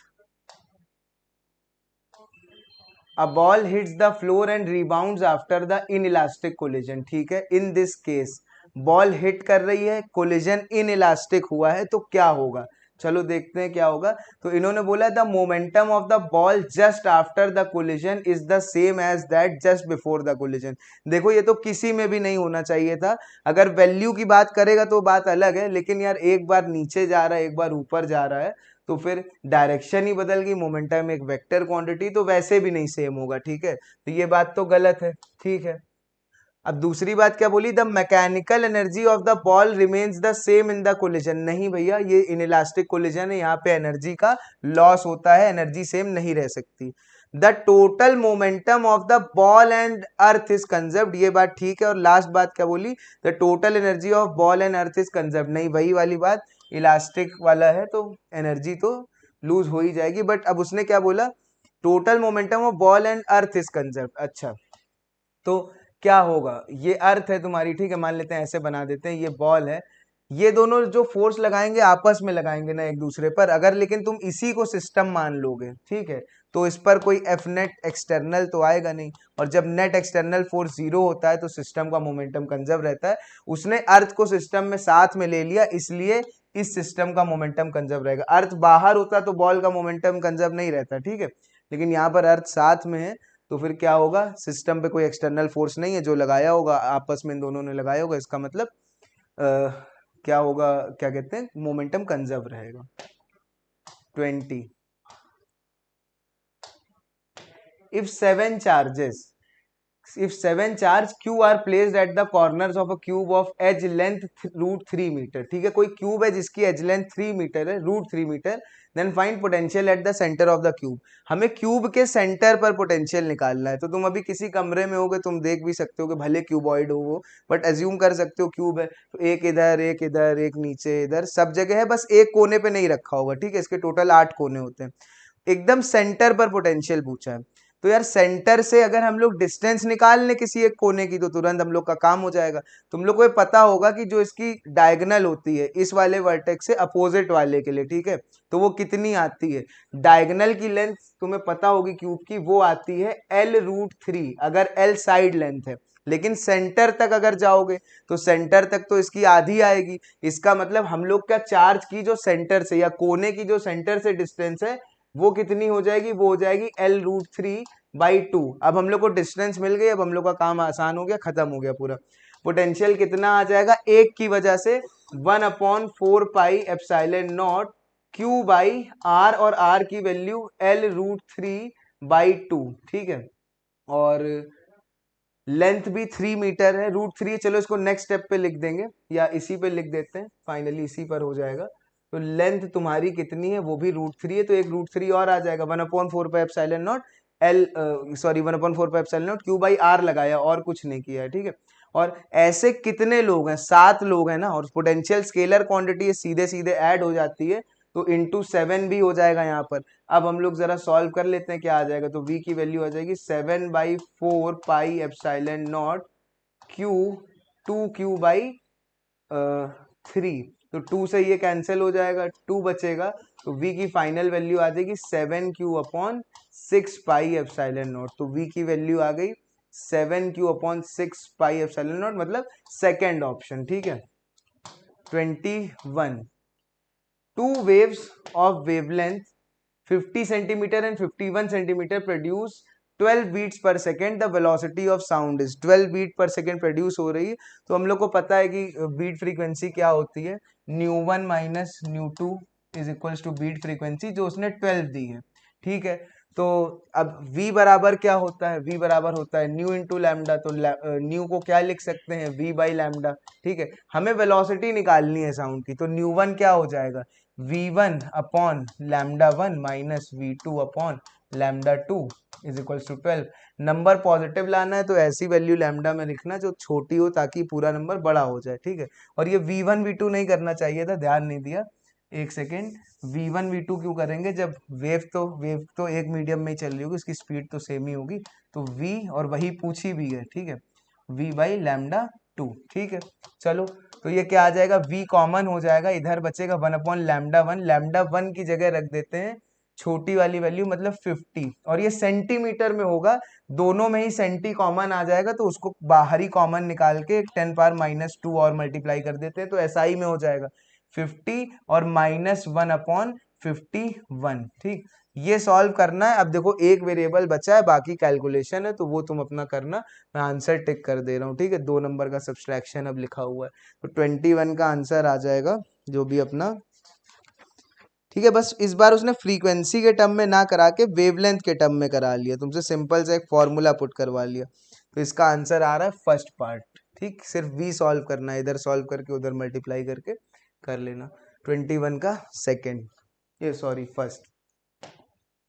22 equation of a plane progressive wave is given by y is equals to, ठीक है, a साइन कुछ होगी, on reflection from a denser medium, denser medium से रिफ्लेक्ट हो रही, तो एक तरह से फिक्स्ड एंड की तरह काम करता है denser medium. It's amplitude becomes 2/3 of the amplitude of the incident wave, the equation of reflected wave is. तो अब देखो इसका सीधा सा सेट मेथड होता है करने का। पहली बात तो उसने कहा एम्पलीट्यूड 2/3 हो चुका है, तो पहले एम्पलीट्यूड निकाल लेते हैं, तो बाई 3 करोगे तो क्या आएगा 0.2, फिर जब 2 से मल्टीप्लाई करोगे तो वो आ जाएगा 0.4, इसका मतलब वेव में 0.4 तो आना चाहिए, इन 3 ऑप्शंस में से कुछ होगा। दूसरी बात, अगर वेव माइनस वाली थी, मतलब राइट को ट्रेवल कर रही थी, तो रिफ्लेक्शन के बाद अब वो लेफ्ट को ट्रेवल करेगी, और जब भी तुम्हें दूसरे डायरेक्शन में भेजना हो, सिर्फ कुछ मत करो, एक्स का साइन चेंज कर दो। तो पहली बात यहाँ -x है, तो हम इसको अंदर मल्टीप्लाई करके चलो लिख देते हैं, ठीक है। तो ये क्या हो जाएगा 0.4 साइन 2πt, और x की जगह मुझे -x लिखना पड़ेगा, क्योंकि वेव मुझे अब उल्टी चलानी है, तो माइनस माइनस प्लस हो जाएगा, तो प्लस x/2। दूसरी बात, जब भी डेंसर मीडियम से रिफ्लेक्शन होता है तो एक पाई का फेज डिफरेंस और आ जाता है, ठीक है, और एक 2π इसमें भी मल्टीप्लाई होना चाहिए था, ठीक है, अब कर दिया है। तो अब देख लो ये क्या लिखा हुआ, इस पूरे को थीटा मान लेते हैं, इतनी चीज को, और ये क्या हो जाएगा 180, और साइन 180 प्लस थीटा क्या होता है, माइनस का साइन थीटा होता है, ठीक है। इस पूरे को थीटा मान रहे हैं, तो 0.4 माइनस साइन थीटा है, तो उसका माइनस बाहर निकाल लो, और थीटा साइन थीटा मतलब 2πt प्लस 2πx/2, तो y जो फाइनल आ गया रिफ्लेक्टेड वेव का, वो आ गया -0.4 साइन 2π कॉमन, ये हो जाएगा t प्लस x/2। तो देख लो कौन सा ऑप्शन है, t प्लस x/2, ये दो हैं, नहीं ये दोनों, और इसमें भी माइनस वाला, ठीक है, तो ये हो जाएगा सेकंड ऑप्शन हो जाएगा रिफ्लेक्शन जब होगा, ठीक। अब 23 पर चलते हैं। when two waves of almost equal frequencies N1 and N2 reach at a point simultaneously, what is the time interval between the successive maxima? यार उसने बीट्स का ही सवाल पूछा है, बस लैंग्वेज को थोड़ा सा डिफरेंट कर दिया है। जो मैक्सिमा होता है, जब मैक्सिमा आता है तभी तो तुम्हें बीट मिलती है, ठीक है। तो बीट फ्रीक्वेंसी हम लोग को पता होती है, बीट फ्रीक्वेंसी कितनी आ जाएगी? बीट फ्रीक्वेंसी आ जाएगी N1 माइनस N2, दोनों फ्रीक्वेंसीज का डिफरेंस। लेकिन ये क्या है? बीट फ्रीक्वेंसी, न्यू भी बोल दे रहा हूं मैं। तो इसका टाइम पीरियड क्या आएगा? टाइम पीरियड आ जाएगा 1 अपॉन बीट फ्रीक्वेंसी, ठीक है। तो ये हो जाएगा 1 अपॉन N1 माइनस N2। तो यही आंसर हो जाएगा सीधे सीधे, क्योंकि जब स्मॉल डिफरेंस होता है फ्रीक्वेंसी में तो बीट्स प्रोड्यूस होती हैं, और वो बीट ही मैक्सिमा होता है, और वो कितना उसका जो टाइम इंटरवल है उतनी उतनी देर में मैक्सिमा प्रोड्यूस होगा। 24th, a uniform metallic rod rotates about it's perpendicular bisector, ठीक है। तो कोई रॉड होगी और वो अपने परपेंडिकुलर बाइसेक्टर, मतलब एक्सिस उसका यहाँ ऐसे फंसा होगा, इसके अराउंड ये ऐसे घूम रही होगी विथ कांस्टेंट एंगुलर स्पीड, कुछ मान लेते हैं ओमेगा 1। फिर बोला if it is heated uniformly to raise its temperature slightly, uniform heat किया गया, हर जगह सेम तरह से हीट किया गया है, टेम्परेचर बढ़ा दिया गया। अच्छा, टेम्परेचर बढ़ाया होगा तो हुआ क्या होगा? रॉड की जो लेंथ है, ठीक है, वो इंक्रीज कर गई होगी। पहली बात, रॉड की लेंथ इंक्रीज कर जाएगी, लेकिन एक्सिस तो वही है। तो अब उसने क्या बोला है? Speed of rotation increases, speed of rotation decreases. Speed of rotation के बारे में पूछा है। तो हम लोग को पता है रॉड को हीट किया गया, बट बाहर से कोई टॉर्क तो दिया नहीं गया, इसका मतलब एंगुलर मोमेंटम कंजर्व रहेगा। इसका मतलब I1 ओमेगा 1 बराबर I2 ओमेगा 2, ये चीज लगा सकते हैं। लेकिन जब बाद में तुम मोमेंट ऑफ इनर्शिया लगाओगे हीट करने के बाद, तो मोमेंट ऑफ इनर्शिया हम लोग को पता है आई किस किस चीज के प्रोपोर्शनल होता है? मास के। और दूसरी बात, आई प्रोपोर्शनल होता है कि मास कितनी डिस्टेंस पे रखा है, ठीक है। तो यार मास तो चलो ठीक है नहीं चेंज हुआ, लेकिन अब मास एक्सिस से और दूर जा चुका है ना, और दूर जा चुका है, इसका मतलब मोमेंट ऑफ इनर्शिया बढ़ गया होगा। और अगर मल्टीप्लिकेशन सेम रहना है, एक टर्म बढ़ गया है तो दूसरे को कम होना पड़ेगा, तभी सेम मल्टीप्लिकेशन आएगा। तो इसका मतलब है अब क्या हो जाएगा? स्पीड ऑफ रोटेशन डिक्रीज कर जाएगी। तो सेकंड ऑप्शन हो जाएगा speed of rotation decreases. 25th, ठीक है। 25th क्या कह रहा है हम लोग से? 25th बोल रहा है in figure V not is the potential barrier across a PN junction. कोई पीएन जंक्शन है, उसके बैरियर पोटेंशियल को दिखाया गया, और V नॉट ये सेकेंड वाला है, ठीक है, ये वाला। फिर कह रहे हैं कि when no battery is connected, अच्छा अनबायस्ड जंक्शन है तब। फिर उन्होंने बोला है across the junction 1 and 3 both correspond to forward bias of junction. तो इन दोनों के बारे में पूछ रहे हैं कि ये दो ग्राफ किस चीज के? तो कह रहे हैं कि यार 1 और 3 दोनों फॉरवर्ड बायस के हैं। नहीं, ऐसा नहीं यार, एक में डिप्लीशन रीजन की जो, या कह सकते हो जो बैरियर पोटेंशियल, एक में बढ़ गया एक में घट गया है। तो इसका मतलब है कि एक फॉरवर्ड होगा एक रिवर्स होगा, तो सेम तो होने ही नहीं वाले हैं। अब अगला पढ़ते हैं। 3 corresponds to forward bias of junction. 3 forward bias को करस्पॉन्ड कर रहा है, बिल्कुल ठीक बात है। बैरियर पोटेंशियल 3 में थोड़ा कम हो गया है, तो फॉरवर्ड बायसिंग करी गई होगी। फिर आगे बोल रहे हैं and 1 correspond to reverse bias of junction. 1 जो है वो रिवर्स बायस में करस्पॉन्ड कर रहा है। तो यार सही बात है, 1 में पोटेंशियल बैरियर की हाइट बढ़ गई है, इसका मतलब रिवर्स बायसिंग कर दी गई होगी। रिवर्स बायसिंग में बैरियर की हाइट बढ़ जाती है। तो 25th का सेकंड ऑप्शन हो जाएगा, ठीक है। चलो अब आगे के क्वेश्चन डिस्कस करेंगे प्रिंस सर, तो आई होप समझ आ गया होगा। चलो फिर, ठीक है। Hello and welcome to all of you. कैसे हो आप लोग भाई? आ जाओ जल्दी जल्दी, बताओ पेपर कैसा हुआ आपका? ठीक है, मुझे लगता है पेपर आपका बहुत ही शानदार हुआ होगा। अब मैं एक काम करता हूँ, आपको इस पेपर का डिस्कशन करा रहा हूँ प्रॉपर। देखो कुछ चीज़ें तो बड़ी आसान आई थी, सिंपल क्वेश्चन आए थे, उसमें टाइम नहीं वेस्ट करेंगे। और जो चीज़ें थोड़ी सी अच्छी आई हुई थी ना, कि मतलब जिनमें हमें टाइम देना चाहिए, कि जिसे हमें सीखने के लिए है, वो चीज़ें मैं आपको प्रॉपर सिखा दूंगा, ठीक है। चलो अभी स्टार्ट करता हूँ। सबसे पहला हमारा क्वेश्चन है क्वेश्चन नंबर 26। देखो यार 26 नंबर क्वेश्चन में क्या है कि बहुत ही साधारण सी बात एक बोला गया है कि इन्होंने पूछा है कि जैसे एक इस तरह लॉजिक गेट बना हुआ है, आपको बताना है इसमें कि इसका रिजल्ट क्या होगा। तो ये ए है, तो ये ऐसा जब इनका इनपुट आउटपुट दोनों अगर एक हो जाते थे तो हम लोग जानते थे कि ए है, यहाँ नॉट लगा हुआ तो ये ए बार की तरह हो जाता था। अच्छा ये बी है तो ये बी होगा भाई। अच्छा एक बात बताओ, ये ए बार है और ये बी है। अब ये दोनों कहाँ से पार हो रहे हैं, और से, पर और के सामने एक नॉट लगा हुआ, तो इसे हम लोग क्या बोलते हैं, हम लोग नॉर बोलेंगे। ठीक है, अब नॉर गेट है तो नॉर में क्या होता था, और में दोनों ऐड हो जाते थे a प्लस बी, पर इसमें नॉट लगा हुआ जिसकी वजह से क्या हो जाएगा, ये हो जाएगा। इस हिसाब से इसका आंसर कौन सा हो जाएगा, सेकंड पार्ट। मुझे लगता है इसे सबने कर लिया होगा, बड़ा सिंपल सा सवाल था। ठीक है, अब आगे बढ़ते हैं, ऐसे क्वेश्चन में टाइम नहीं वेस्ट करेंगे, जो एक बेहतर सवाल होगा उनमें जरूर टाइम लगाएंगे। ठीक है, क्वेश्चन नंबर 27 की बात करते हैं। ये बहुत ही खूबसूरत सवाल है। देखो, आपने क्वेश्चन अटेम्प्ट किया होगा, इस क्वेश्चन को मैं पढ़ रहा हूँ, आपको समझा रहा हूँ। क्वेश्चन नंबर 27 का ऑप्शन पहले देख लो, ऑप्शन कौन सा पार्ट होगा भाई, फर्स्ट पार्ट, बिल्कुल सही। देखो, फर्स्ट पार्ट इसका आंसर होगा। कैसे पता किया मैंने, देखो कह रहा है कि दो मास हैं, दो डिफरेंट मास हैं m एंड 3m है आइडियल गैस के, हीट किए जा रहा है in vessel of the constant volume. अच्छा, वॉल्यूम क्या हमारे पास कांस्टेंट है, the pressure p and temperature of the graph of the two cases are shown in the figure, the slope of curve. एक बात बताओ, अगर वॉल्यूम कांस्टेंट है तो आप ये इक्वेशन लिखते हो, क्या इक्वेशन लिखते हो, pv इक्वल्स टू nRT। क्या लिखते हो, pv इक्वल्स टू nRT।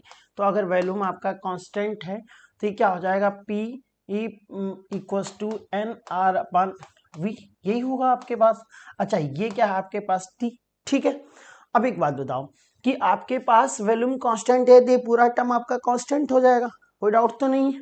ठीक है, अब इससे क्या बोल सकते हैं हम लोग कि जो टी अगर इधर लाऊं मैं तो पी अपान टी क्या हो जाएगा, ये प्रोपोर्शनल टू एन हो जाएगा। बताओ क्यों एन होगा भाई, क्योंकि यहाँ एन का टर्म है, वॉल्यूम कांस्टेंट है, आर ऑलरेडी कांस्टेंट होता है।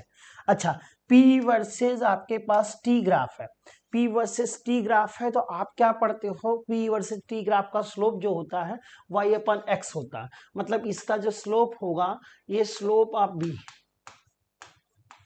स्लोप ऑफ बी जब वो देखोगे तो कितना होगा आपके पास, पी अपन टी, इसमें जब देखोगे तो कितना दिया हुआ, इसका 3m दिया हुआ मास, ये वो एंगल जो भी होगा।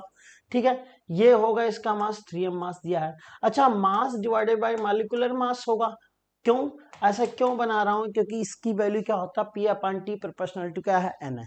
ठीक है, समझ में आया, वही काम डायरेक्ट काम कर दे रहा हूं कि मैं समझा, दोनों स्लोप को डिवाइड कर दे रहा हूं, slope of b divided by slope of e, बस इतना कर रहा हूँ। Slope of b upon slope of a जब करोगे आप तो देखो इसमें b में कितना मास था, 3m, दोनों केस में m सेम था, तो हम लोग क्या करेंगे, 3m डिवाइडेड बाई इसका मास कितना m, ये दोनों कट जाएंगे, क्या होगा 3/1। बताओ कौन सा ऑप्शन होगा आपका, फर्स्ट पार्ट। आ गया होगा समझ में, बड़ा सिंपल और साधारण सा सवाल है, p वर्सेज v ग्राफ का ये। ठीक है, अब हमें अगले क्वेश्चन की तरफ चलना चाहिए, क्योंकि ये क्वेश्चन इतने दमदार नहीं है कि जो हमें इतनी देर परेशान कर पाए। ठीक है, तो जो बेहतर सवाल होगा उनमें टाइम भी देंगे और सीखेंगे भी। ठीक है, चलिए, हालांकि सीखने लायक काफी क्वेश्चंस हैं, आप करिए। ठीक है, बताइए, इस क्वेश्चन 28 नंबर क्वेश्चन सबने किया भी होगा और सबसे हो भी गया होगा। इसमें तो बड़ा सिंपल सा सवाल इसका आंसर होगा, सबको याद भी होगा। बताओ कौन सा ऑप्शन होगा, ये बताओ आप। ठीक है, ऑप्शन कौन सा होगा भाई, फोर्थ पार्ट, ये तो क्लियर हो गया होगा आपको। क्या बन रहा है कि एक electron with the rest mass m0, rest में उसका मास कितना है यार, m0 है, विद द स्पीड, कितनी स्पीड से जा रहा है, 0.5 c, मतलब वेलोसिटी बराबर आप 1/2 c लिख सकते हो। ठीक है, when its mass, when it become with इस स्पीड, करेगा अगर इस स्पीड से मूव करेगा तो इसका मास क्या होगा।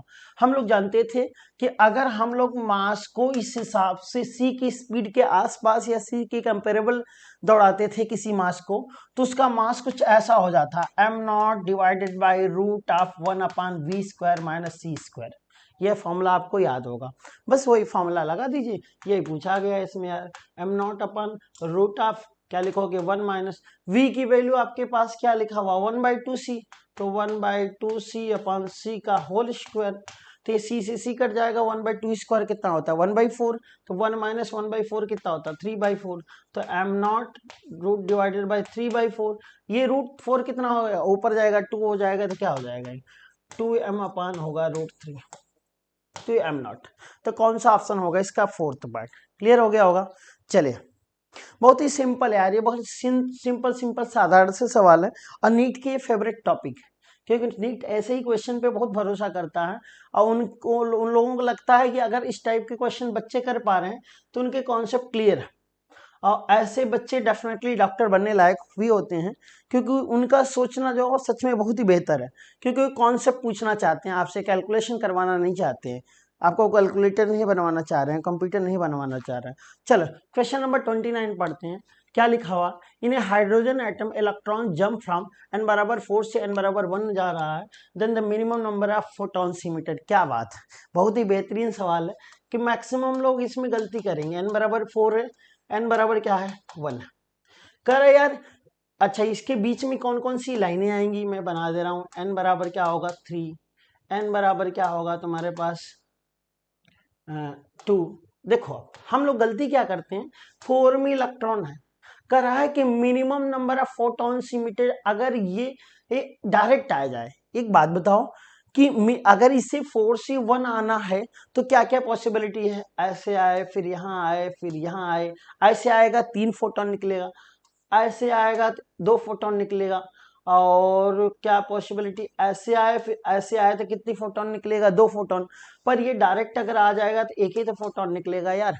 इसमें ये नहीं पूछा है कि नंबर ऑफ पॉसिबल फोटॉन्स। देखो इस क्वेश्चन को जो आप लोग याद करते हो ना n2 माइनस n1 वाला फॉर्मूला, वो गलत हो जाता है यहाँ पे। उसका रीजन है कि उसमें टोटल नंबर लाइंस पूछा जाता है, कितनी पॉसिबल लाइन। ये कह रहा है मिनिमम कितनी होंगी, तो मिनिमम कितनी होंगी 4th पार्ट। समझ में आया, एक ही लाइन होगी कि डायरेक्ट यहां से आप यहां आ जाओ, कोई आपको दिक्कत नहीं है। ठीक है चलिए अब आगे बढ़ते हैं। आई थिंक ये तो मॉडर्न फिजिक्स का बहुत ही बेसिक सा सवाल था, आगे बढ़ना चाहिए। क्वेश्चन नंबर 30 बहुत ही खूबसूरत सवाल है। ये सवाल एक्चुअल में ना कि आप जो पढ़ते हो फोटो इलेक्ट्रिक इफेक्ट, उसका एक बेसिक सा सवाल है। ठीक है देखो क्वेश्चन क्या लिखा हुआ है, the velocity of the most energetic electron emitted from the metallic surface is क्या tripled when the frequency i of the incidence radiation is double. अच्छा इंसिडेंस रेडिएशन मान लो h न्यू है, और वर्क फंक्शन होगा plus half m v square हो जाएगा। कर यार जब वर्क फंक्शन को क्या कह रहा है डबल करिए, अगर वर्क फंक्शन डबल करोगे तो h इंटू टू न्यू हो जाएगा, ये work function plus half m. अब वेलोसिटी 3 गुना हो जा रही है, 3v स्क्वायर हो जा रहा है, तो इसी सॉल्व करोगे तो क्या लिखोगे हाफ एम। अब यार 3 स्क्वायर करोगे तो 9 होगा, तो डायरेक्ट मैं यहाँ लिख दे रहा हूँ 9/2 mv स्क्वायर। ये क्या हो जाएगा आपके पास 2h न्यू। पूछा है आपसे वर्क फंक्शन बताओ। अब देखो वर्क फंक्शन निकालना है तो सबसे बेहतर तरीका है, वर्क फंक्शन में जो भी एच न्यू के टर्म में दिया है, मतलब हमें क्या लिखना है, हमें हाफ एम वी स्क्वायर की जरूरत नहीं है। तो एक काम करिए ना, इस इक्वेशन में आप 9 से मल्टीप्लाई कर लो। 9 से मल्टीप्लाई करोगे तो देखो ये क्या होगा 9h न्यू, ये क्या होगा 9 और ये क्या होगा 9/2 mv स्क्वायर। ऐसा करने का क्या फायदा हुआ, ये इक्वेशन इसमें से जब इसमें घटाओगे 9/2 कट जाएगा, देखो इसमें से इसे घटा रहा हूँ, और 9 माइनस 5 लिखोगे तो कितना निकलेगा 8 निकलेगा। अच्छा ये 9h new minus 2h new क्या हो जाएगा आपके पास 7h न्यू, तो यहाँ से 5 बराबर कितना होगा 7h न्यू/8। आया समझ में, बहुत ही सिंपल सवाल था। इसे अगर आप बहुत लेंदी करके सॉल्व करते हैं तब ज़्यादा दिक्कत होती है आपके, पर अगर आप साधारण तरीके से सॉल्व करोगे तो आसानी से कर ले जाओगे। ठीक है चलिए आई थिंक हो गया होगा सबसे, बहुत ही बेहतर बात है। अब अगले क्वेश्चन की तरफ हम लोग मूव करते हैं। Question number 31। देखो जो सिंपल सवाल है ना उनमें बिल्कुल टाइम मत लगाइए आप, क्योंकि आप सब पेपर में प्रो हो, मतलब सिलेबस आपका कंप्लीट हो चुका है, बस आप पढ़ रहे हो अच्छे ढंग से, तो पेपर को एक बेहतर ढंग से एनालाइज करोगे तो बेहतर कर ले जाओगे।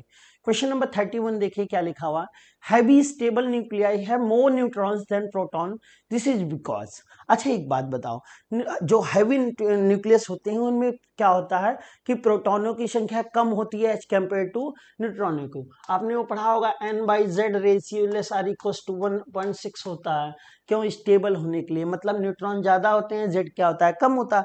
उसका एक बहुत बड़ा रीजन होता है, क्यों, क्योंकि जो भी न्यूक्लियस के अंदर होता है तो न्यूक्लियर फोर्स लगता है, तो न्यूक्लियर फोर्स किसके किसके बीच लगता है, प्रोटॉन प्रोटॉन, न्यूट्रॉन न्यूट्रॉन, और प्रोटॉन न्यूट्रॉन के बीच में। अब बात ये होती है कि अब देखो किस में न्यूक्लियर फोर्स ज्यादा लगेगा। देखो न्यूक्लियर फोर्स तो सेम रहता है दोनों सब में, न्यूक्लियर फोर्स ये भी अट्रैक्ट करेगा, ये भी अट्रैक्ट करेगा, ये भी अट्रैक्ट करेगा, ये भी करेगा, ये भी करेगा, ये भी करेगा। बस शर्त होता है प्रोटॉन में एक दिक्कत हो जाती है, प्रोटॉन पे पॉजिटिव चार्ज होते हैं, जिसके चक्कर में एक दूसरे को रिपेल भी करना शुरू करते हैं। न्यूट्रॉन वो चीज होती नहीं है। तो ओवरऑल देखा जाए तो ये इलेक्ट्रोस्टैटिक फोर्स में थोड़ा रिपेल करने के चक्कर में वो चीजें कम हो जाती हैं। तो मैं एक बात बताऊं कि इन दोनों में ओवरऑल ज्यादा फोर्स इसमें लग रहा है कि इसमें, तो आप बताओगे न्यूट्रॉन न्यूट्रॉन में होता है। इसीलिए क्या होता है, न्यूट्रॉन ज्यादा होने से स्टेबिलिटी ज्यादा आती है। ठीक है, तो ऑप्शन कौन सा इसका सही हो जाएगा यार, सेकंड पार्ट। बहुत ही सिंपल, क्या लिखा हुआ है, electrostatic force between the protons and are repulsive. बिल्कुल सही बोल रहा, आए समझ में। फिर आप पहला ऑप्शन दिया है न्यूट्रॉन्स आर हैवी है, ये सब फर्जी बातें हैं। वो एक हैवी है कम है उससे कोई मतलब नहीं होता, मेन होता है न्यूक्लियर फोर्स जो रिस्पॉन्सिबल होता है। न्यूट्रॉन्स डिके होता है कोई मतलब नहीं, इन सबको आप बिल्कुल नहीं, डिके होता है नहीं होता वो अलग चीज है, पर ये जो रीजन लिखा हुआ है उस रीजन को आप फोकस करो। तो स्टेबिलिटी कैसे गेन होती है।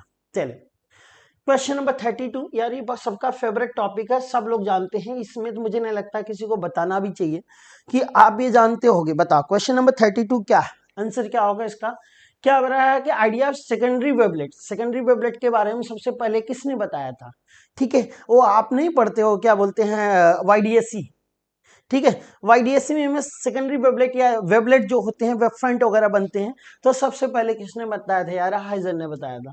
मुझे नहीं लगता ये इस थ्योरेटिकल क्वेश्चन में किसी को भी डाउट होगा, जो सबसे पहले पहला क्वेश्चन पढ़ा होगा वेब ऑप्टिक्स का वो भी कर ले जाएगा इसे। अगर नहीं आता है तो आप समझ लो ये सेकेंडरी वेवलेट या वेवलेट्स की बातें सबसे पहले किसने बताया था थ्योरी में, अपने हाइजन ने बताया था। चलिए अब आगे बढ़ते हैं, अगले क्वेश्चन की तरफ चलते हैं, क्वेश्चन नंबर 33। हाँ, वेब फ्रंट का क्या मतलब, बहुत सही, बहुत बेहतरीन चीज है। वेब फ्रंट क्या होता था कि वेब फ्रंट आप लोग ये पढ़ते थे ना, ये वाला, कि मान लो ये सोर्स है और सोर्स से ये वेब निकल रही ऐसे ऐसे सर्कुलर फॉर्म में ऐसे, और ये जो आगे से दिखती थी वेब फ्रंट कहलाती थी। तो वेब फ्रंट में यार जो भी ये पार्टिकल्स होते थे ना, जैसे मान लो आप यहाँ पे ये पार्टिकल्स, यहाँ पे जो भी पार्टिकल, इन सब पार्टिकल पे जो होता था ना कि इनका ये सब सेम फेज में होती थी। ये हम लोग बेसिक फॉर्मूला पढ़ते थे, क्योंकि जो भी होता था फेज इस हिसाब से चेंज करेगा। ठीक है, तो ये सब जितने एक लाइन में होंगे या फ्रंट के हिसाब से आएंगे वो सेम फेज में होंगे। तो ये उसी का बस डेफिनेशन पूछा है, वेब फ्रंट का डेफिनेशन क्या कह रहा, all particle have same phase, बिल्कुल बात सही कर रहा है। ठीक है, चलिए आगे कह रहा है कि all the particle have opposite phase, क्या बातें कर रहे हो, अपोजिट फेज हो ही नहीं सकता। ठीक, अपोजिट फेज हो गया, देखो सब लोग ऐसे होते हैं ना, जब पानी में पत्थर डालते हैं तो ऐसे ऐसे तैरता है ना, कि जब ऊपर होता है तो हर जगह पानी के पत्थर क्या होते हैं, सॉरी पानी की वो जो लेयर होता है ना, लहरें होती है सब ऊपर रहती है, तभी तो ऐसा हो पाता है, वही reason. Few particle have same phase, कोई बात नहीं, ये सब फर्जी लिखा हुआ कोई दिक्कत नहीं, बस मतलब ही समझ लो। आई थिंक आ गया होगा। अब आगे बढ़ते हैं क्वेश्चन नंबर 34 की तरफ, जल्दी जल्दी बताओ आप। 34 आपने अटेम्प्ट किया होगा, क्वेश्चन नंबर 34 का जवाब दे पाओगे क्या, कोई बताएगा इसमें। हाँ, आपने किया होगा, आई थिंक मैक्सिमम लोगों ने इसे कर लिया होगा। और बिल्कुल 34 नंबर क्वेश्चन में आपको करा रहा हूं, ये बहुत ही सिंपल है, एडियाबैटिक का यार बेसिक सा सवाल है।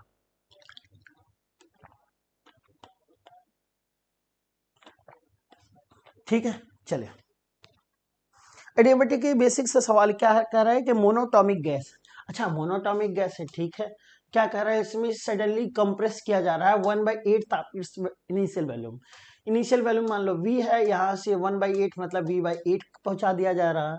ठीक है, the ratio of final temperature, final pressure to initial pressure, यार इनिशियल प्रेशर यहाँ पी आई होगा, यहाँ फाइनल प्रेशर पी एफ होगा, तो ये पूछ रहा है आपका P F divided by P I की वैल्यू बताओ, प्रेशर का रेशियो। अच्छा, एडियाबैटिक का तो सबसे बेसिक फॉर्मूला, कौन सा फॉर्मूला बताओ, पी वी की पावर गामा बराबर कांस्टेंट। अच्छा अगर ऐसा है तो पी इनिशियल वी इनिशियल की पावर गामा बराबर क्या होगा, p final into v final की पावर गामा। तो भाई ये इधर लाओ, तो क्या करोगे, देखो आप ऐसे करोगे तो P फाइनल अपान P इनिशियल हो जाएगा, ये इसके पास आएगा, तो V इनिशियल अपान V फाइनल, ये दोनों की पावर गामा कर दो, बस काम खत्म। अच्छा इनिशियल आपके पास कितना है V, और फाइनल कितना होगा V/8, तो आप जब ये पुट करोगे तो V अपान V/8 की पावर गामा, ये V से V कट जाएगा, 8 हो जाएगा। अब गामा की वैल्यू कितनी, 5/3। अच्छा ये क्या होता है, 2 की पावर 3 होता है, 8 की वैल्यू लिखते हैं, ये 5/3 हुआ, 3 से 3 कट गया, तो ये क्या हुआ 2 की पावर 5, इसकी वैल्यू होती है 32। तो कौन सा ऑप्शन, फर्स्ट पार्ट। ये बड़ा सिंपल है, एडियाबैटिक का बहुत ही बेसिक सा सवाल पूछा और सच में नीट का ये फेवरेट टॉपिक है। सबसे ज़्यादा थर्मोडायनेमिक्स से अगर पूछा जाता है तो उन्हें लगता है एडियाबैटिक करते करते बच्चे बड़े परेशान हो जाते हैं, इसलिए उनका ये फेवरेट टॉपिक होता है। ठीक है, चलो अब आगे बढ़ते हैं। इसे आपने जरूर निपटा लिया होगा, मुझे नहीं लगता 1% को किसी को दिक्कत है। हाँ, एक बहुत बेहतरीन सवाल आया है, इसमें कॉन्सेप्ट इस क्वेश्चन को रियल में कॉन्सेप्चुअल दूंगा। देखो एक चीज, जब एक कॉइन को रखते हो नॉर्मली रखो, अगर एक कॉइन नहीं ऐसे रखते तो क्या होता है यार, डेंसिटी ऑफ कॉइन क्या होता है, ऐसे लिखूंगे density of coin greater of density of water होता है कि नहीं? ऐसा क्यों होता है बताओ, कि पानी में जब कोई सिक्का डालते हो नीचे भाग जाता है कि नहीं? अच्छा, हम लोग क्या पढ़ते थे बॉइंट फोर्स में किसी के ऊपर, कि एक एफ लगता था और नीचे क्या लगता था, mg, यही तो लगता था। हम लोग ये बोलते थे कि अगर बॉइंट फोर्स ज्यादा है mg कम है तो ऊपर भागेगा, mg ज्यादा है तो नीचे भागेगा। तो इसका मतलब ये हुआ कि अगर एक कॉइन यहाँ नीचे रखोगे ना तो एक कम पानी डिस्प्लेस करेगा आर्किमिडीज प्रिंसिपल के हिसाब से, क्योंकि एफ की वैल्यू के हिसाब से। ठीक है, तो इसका मतलब ये हो गया कि जब कॉइन ऊपर रहेगा तो ज्यादा पानी डिस्प्लेस करेगा, कॉइन उठा के नीचे रख दोगी तो कम पानी डिस्प्लेस करेगा। क्लियर हुआ? अब उसी बात को अब समझो, क्वेश्चन में क्या पूछा, इतना सब लोग नॉर्मली जानते हैं। ऐसा क्यों? क्योंकि जब यहाँ था तो ये पूरे को फोर्स लगा के इसने नीचे दबा रखा, ये खुद नहीं डूबा था, ये इसके थ्रू आया था।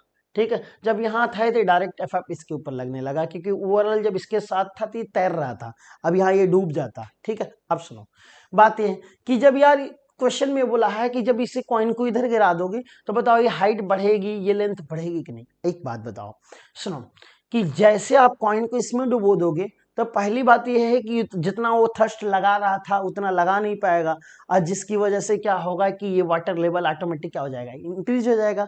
ठीक है, तो एच की वैल्यू क्या हो जाएगी आपके पास, हाँ, एच की वैल्यू क्या पहले ज्यादा था बाद में कम हुआ, एच की वैल्यू क्या हो जाएगी, डिक्रीज हो जाएगी। और एल की वैल्यू ये वाला क्या होगा, अब इसके पास वेट ही नहीं तो ये ऊपर भाग जाएगा ना, तो ये ऊपर भाग जाएगा तो एल की वैल्यू भी क्या हो जाएगी, डिक्रीज हो जाएगी। तो कह रहा है बताओ कौन सा ऑप्शन होगा, फोर्थ पार्ट। कैसे कि बोथ 1 एंड 2। आ गया होगा समझ में? ये थ्योरेटिकल क्वेश्चन था, थोड़ा सा सोचने वाला क्वेश्चन था। ठीक है, इसमें 1% का कुछ नहीं सोच मतलब कि आपको सॉल्विंग करना था, बस थ्योरेटिकल था, एक बेहतर सवाल मैं बनता हूँ इसको। ठीक है, क्वेश्चन नंबर 36 की तरफ चलते हैं। क्वेश्चन नंबर 36 देखो क्या लिखा हुआ। क्वेश्चन नंबर 36 लिखा हुआ है, beam of electron used to in Young double slit experiment if the speed of electron is increase. अच्छा, स्पीड इंक्रीज किया जाए, फ्रिंज विड्थ क्या होगा? अच्छा चलो, स्पीड अगर इंक्रीज कर दिया जाए तो आपने पढ़ा था किसके हिसाब से, डी ब्रॉगली के हिसाब से, लैम्डा बराबर होता है एच अपॉन पी, पी मतलब एम इंटू वी। अब स्पीड अगर इंक्रीज करोगे तो बताओ लैम्डा वेवलेंथ क्या हो जाएगा, डिक्रीज होगा। ये तो सिंपल शब्द हो गया।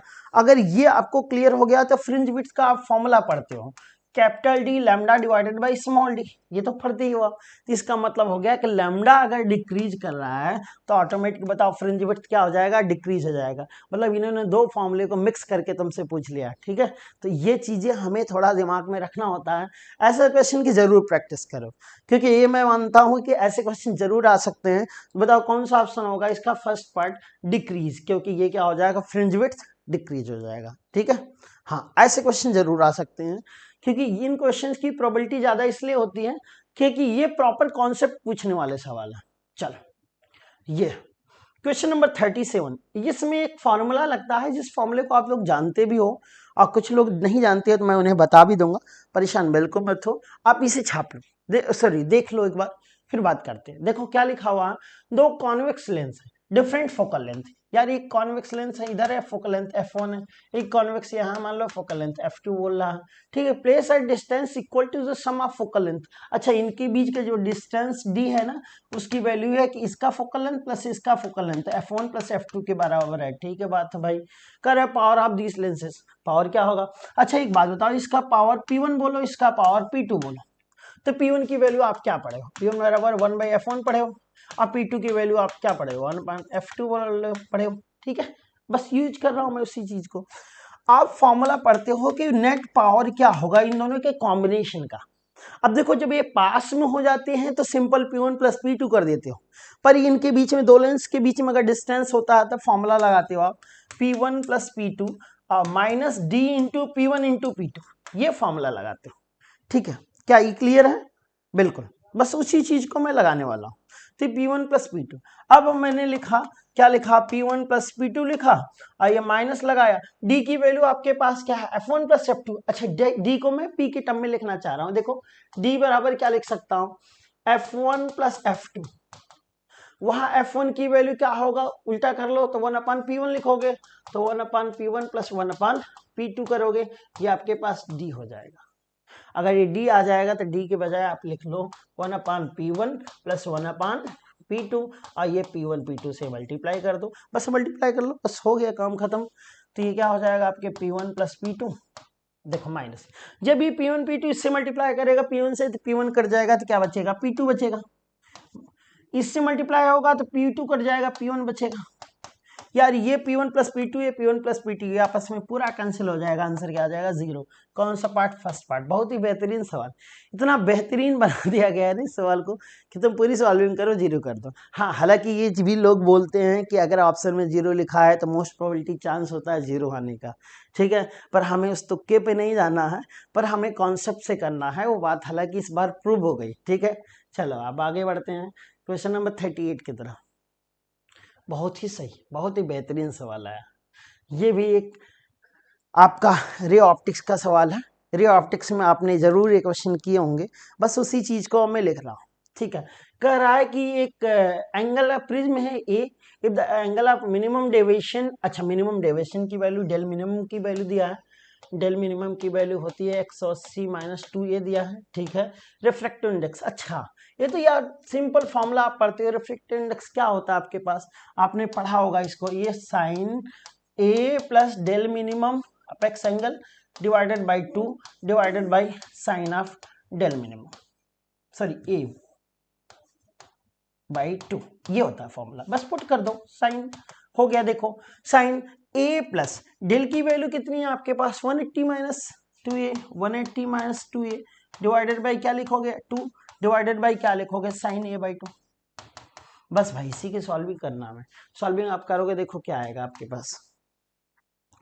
यार ये कहता होगा कि a plus A minus 2a, तो 180 क्या हो जाएगा, sine 180 minus a by 2 divided by sine a by 2। अब सुनो, ये इसके नीचे जाएगा तो क्या लिख सकते हो, यहाँ पे देखो ये होगा sine 90 minus a by 2 divided by क्या लिखोगे, साइन ए बाई 2। अब आई थिंक इससे सॉल्व करने की जरूरत नहीं, sine 90 minus a by 2 cos a by 2 होती है, इसकी वैल्यू क्या होती है, कॉस ए बाई 2। अब ये आपके पास कॉस ए बाई 2, ये sine a by 2, cos a by 2 upon sine a by 2 होता है कॉट ए बाई 2। तो डायरेक्ट बताओ कौन सा ऑप्शन होगा इसका, फोर्थ पार्ट। सबने कर लिया होगा क्योंकि ये बहुत ही सिंपल और बेहतरीन सवाल था। मतलब बेहतरीन कैसे बोल रहा हूँ, सिंपल क्यों बोल रहा हूँ, यार ये फिक्स है, इससे कम से कम 10वीं बार सवाल आ गया है, ठीक है। तो अगर इस टाइप के क्वेश्चन में आपको दिक्कत हो रही है तो आपको थोड़ा PYQ पे अपनी मेहनत करना पड़ेगा, प्रीवियस ईयर क्वेश्चन पे, ठीक है, तब ज्यादा बेहतर कर पाओगे, ठीक है। चलो अब आगे बढ़ते हैं, क्वेश्चन नंबर 39। यार ये भी बड़ा सिंपल सवाल है? आप अब यही कह रहे हो कि सर आप तो बोल रहे हो सारे क्वेश्चन सिंपल है, हाँ सिंपल है ही, अब मैं क्या करूं इसे, टफ तो बना नहीं सकता ना, ये बोलने के लिए होता है कि माहौल बनाने के लिए आप बहुत सारी चीजें बोल दो, अलग बात, ठीक है। चलो आओ देखो, क्या लगा कि 2 ड्रॉप हैं falling through the air, study speed, अच्छा उनकी स्पीड भी दिया है, तो ड्रॉप कोलैप्स, हाँ न्यू टर्मिनल वेलोसिटी, या 2 ड्रॉप, एक का ड्रॉप मान लो इसका रेडियस r मान लो स्मॉल r, इसका भी रेडियस स्मॉल r, ये दोनों मिक्स होके बड़ा ड्रॉप बनाते हैं कैपिटल R रेडियस, तो इसका वैल्यू बताओ कितना होगा, 4/3 पाई r क्यूब। अच्छा इससे कितने ड्रॉप है, 2, तो ये किससे बनाएगा बताओ, एक ड्रॉप बनाएगा, कौन सा, 4/3 पाई कैपिटल R क्यूब, 4/3 पाई, 4/3 पाई कटा, तो r बराबर क्या हो जाएगा आपके पास, पावर 3 कटा, तो r इंटू 2 की पावर 1/3 हो जाएगा। ये तो हो गया रेडियस, रेडियस में कोई दिक्कत नहीं।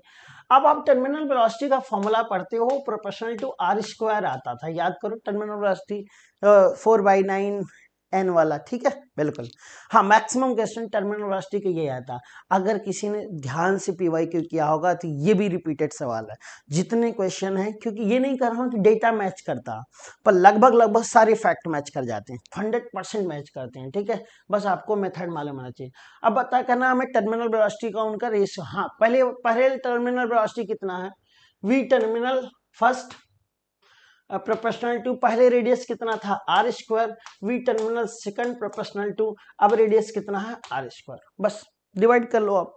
अब आपके पास ये भी चीज दिया है कि पहले टर्मिनल वेलोसिटी कितनी है आपके पास 5 डिवाइडेड बाई बाद वाला हमें पता नहीं है, फिर बराबर क्या होगा, ये आर बाई कैपिटल आर का होल स्क्वायर लिख सकते हो आप।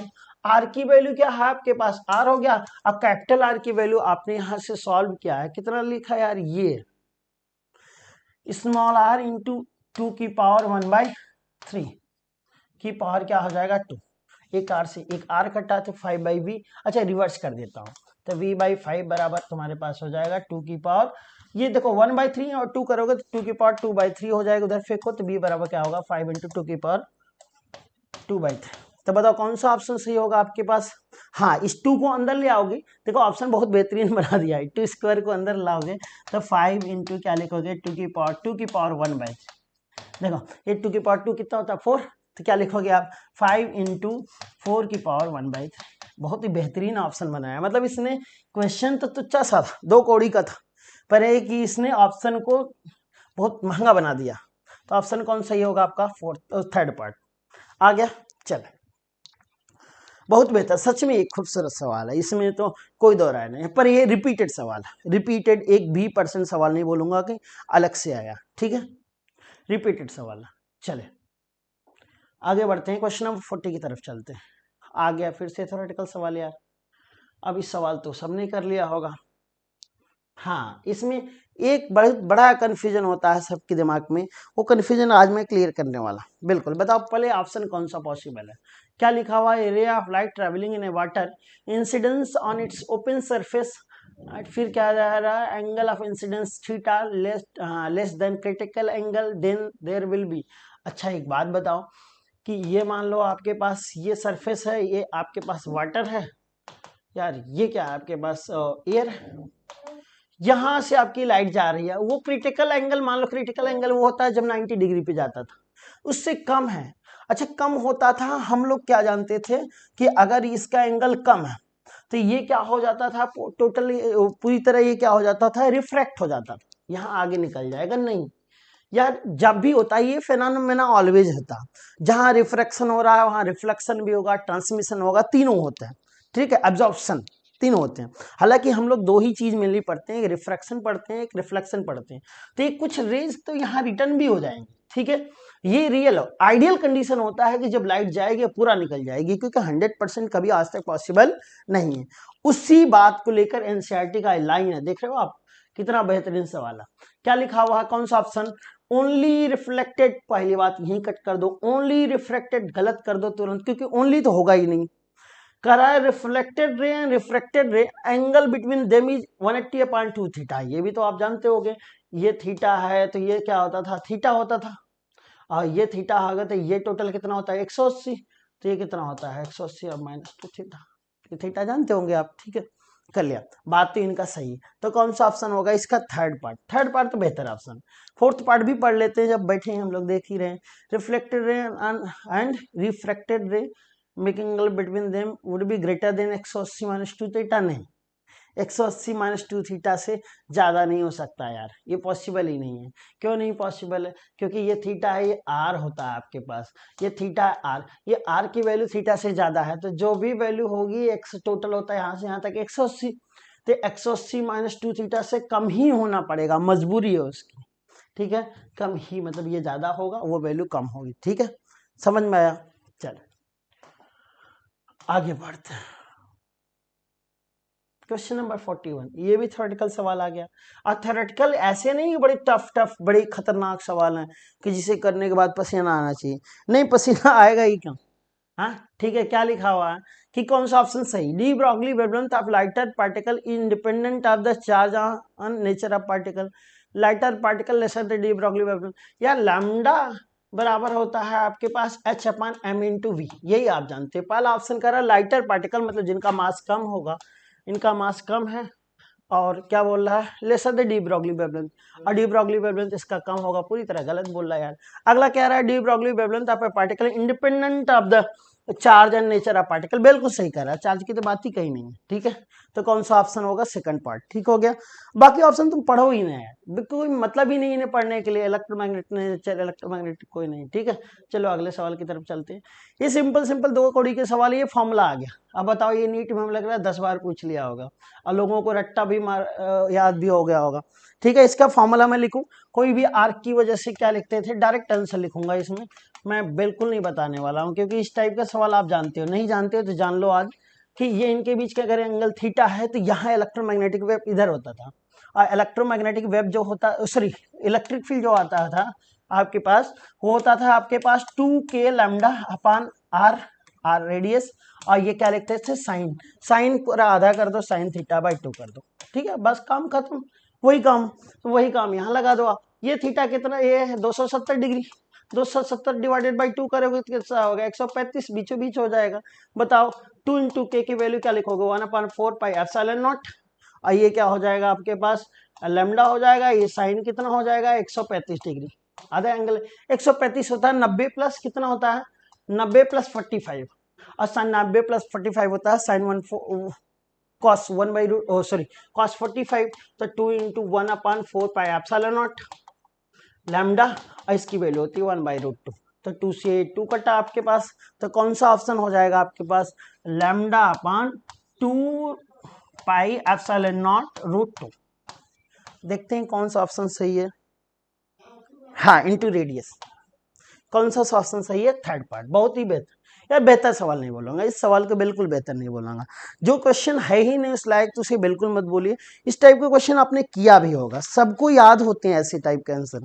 ठीक है, चलो आगे बढ़ते हैं। आगे अब क्वेश्चन नंबर 43 की तरफ चलते हैं। बड़ा सिंपल साधारण सा सवाल है। 43 नंबर क्वेश्चन क्या कह रहा है, इनिशियल क्या है, essential property of medium of for the propagation of the mechanical wave. अच्छा, मैकेनिकल वेव कब होता था बताओ, मैकेनिकल वेव तब होता था जब उनके पास इनर्शिया भी हो, इलास्टिसिटी भी हो। ये सबसे बेसिक आप लोग जानते हो। मास हो या ना हो कोई खास मतलब नहीं था, मास के बारे में हम लोग कभी नहीं कमेंट करते थे। ठीक है, कर रहा है कि इलास्टिसिटी ओनली, क्या बात कर रहे हो, गलत बोल रहे हो, इलास्टिक नेचर नहीं होगा तो वेव जा ही नहीं पाएगा। ठीक है, इनर्शिया हो, इनर्शिया ओनली, ओनली करके गलत बोला, अगर इनर्शिया बोल देता तब सही था। और कौन सा ऑप्शन, इनर्शिया एंड मास, मास की क्या बातें कर रहे हो आप, इनर्शिया एंड इलास्टिसिटी, बिल्कुल सही बात बोल रहा, ये सेकंड। मतलब देख रहे हो आप एनसीईआरटी की बेसिक लाइन, मतलब थ्योरी जब भी पढ़ते हो उसका सिंपल सा लाइन पूछा गया। ठीक है, कितनी बेहतर चीज है। ठीक है, आगे बढ़े। देखो, जो आसान सवाल है बिल्कुल उसमें टाइम मत दीजिए, जो बेहतर सवाल है उसमें टाइम दीजिए। ठीक है, आओ 44 नंबर क्वेश्चन कर रहे हैं। करा if the maximum minimum possible resultant of the to vector. अच्छा, मैक्सिमम मिनिमम तब होता था, मैक्सिमम जब दोनों को डायरेक्शन सेम हो, मिनिमम जब डायरेक्शन क्या हो जाए, अपोजिट हो जाए। मैक्सिमम 16 है, मतलब a प्लस बी की वैल्यू कितना है, सॉरी 20 है। अपोजिट हो जाए तो क्या लिखेगा, a माइनस बी की वैल्यू क्या हो जाएगा आपके पास 16। मिनिमम वाली वैल्यू पूछा है तो इन्हें ऐड कर दो, तो इधर क्या हो जाएगा 2a, इधर 20 प्लस 16 कितना होता है 36, a की वैल्यू कितनी है 18, a की वैल्यू 18 आ गई। अच्छा, a की वैल्यू 18 हो गई तो यहाँ रख दोगे तो b की वैल्यू क्या हो जाएगी तुम्हारे पास, बताओ 20 माइनस 18, 20 माइनस 18 कितना होता है 2। बताओ कौन सा ऑप्शन, सेकंड। क्यों सेकंड बताओ, इसलिए क्योंकि मिनिमम वाली वैल्यू पूछा गया, magnitude of the smaller vector. तो कई लोग ये कंफ्यूज हो गए होंगे कि अगर ऑप्शन गलती से 18 देते तो कंफ्यूज होकर लोग 18 में मार के आते। ठीक है, इसलिए बहुत बेहतर सवाल बनाया गया था, क्वेश्चन को थोड़ा ट्विस्ट किया जाता तो और मजा आ जाता। ठीक है, कोई बात नहीं, कॉन्सेप्ट आपको आना चाहिए। ठीक, अब आगे बढ़ते हैं। ये भी बहुत ही बेहतरीन सवाल है, सिंपल सा साधारण सा सवाल है। अब इस क्वेश्चन को सब लोग एक बार देखिए और मुझे बताओ क्या ये क्वेश्चन आप कर पाए कि नहीं कर पाए। इस क्वेश्चन का मैं थोड़ा सा बेहतर जवाब देना चाहता हूँ। ठीक है, मतलब कि बेसिक सा सवाल, उसी चीज को आगे बढ़ाते हैं।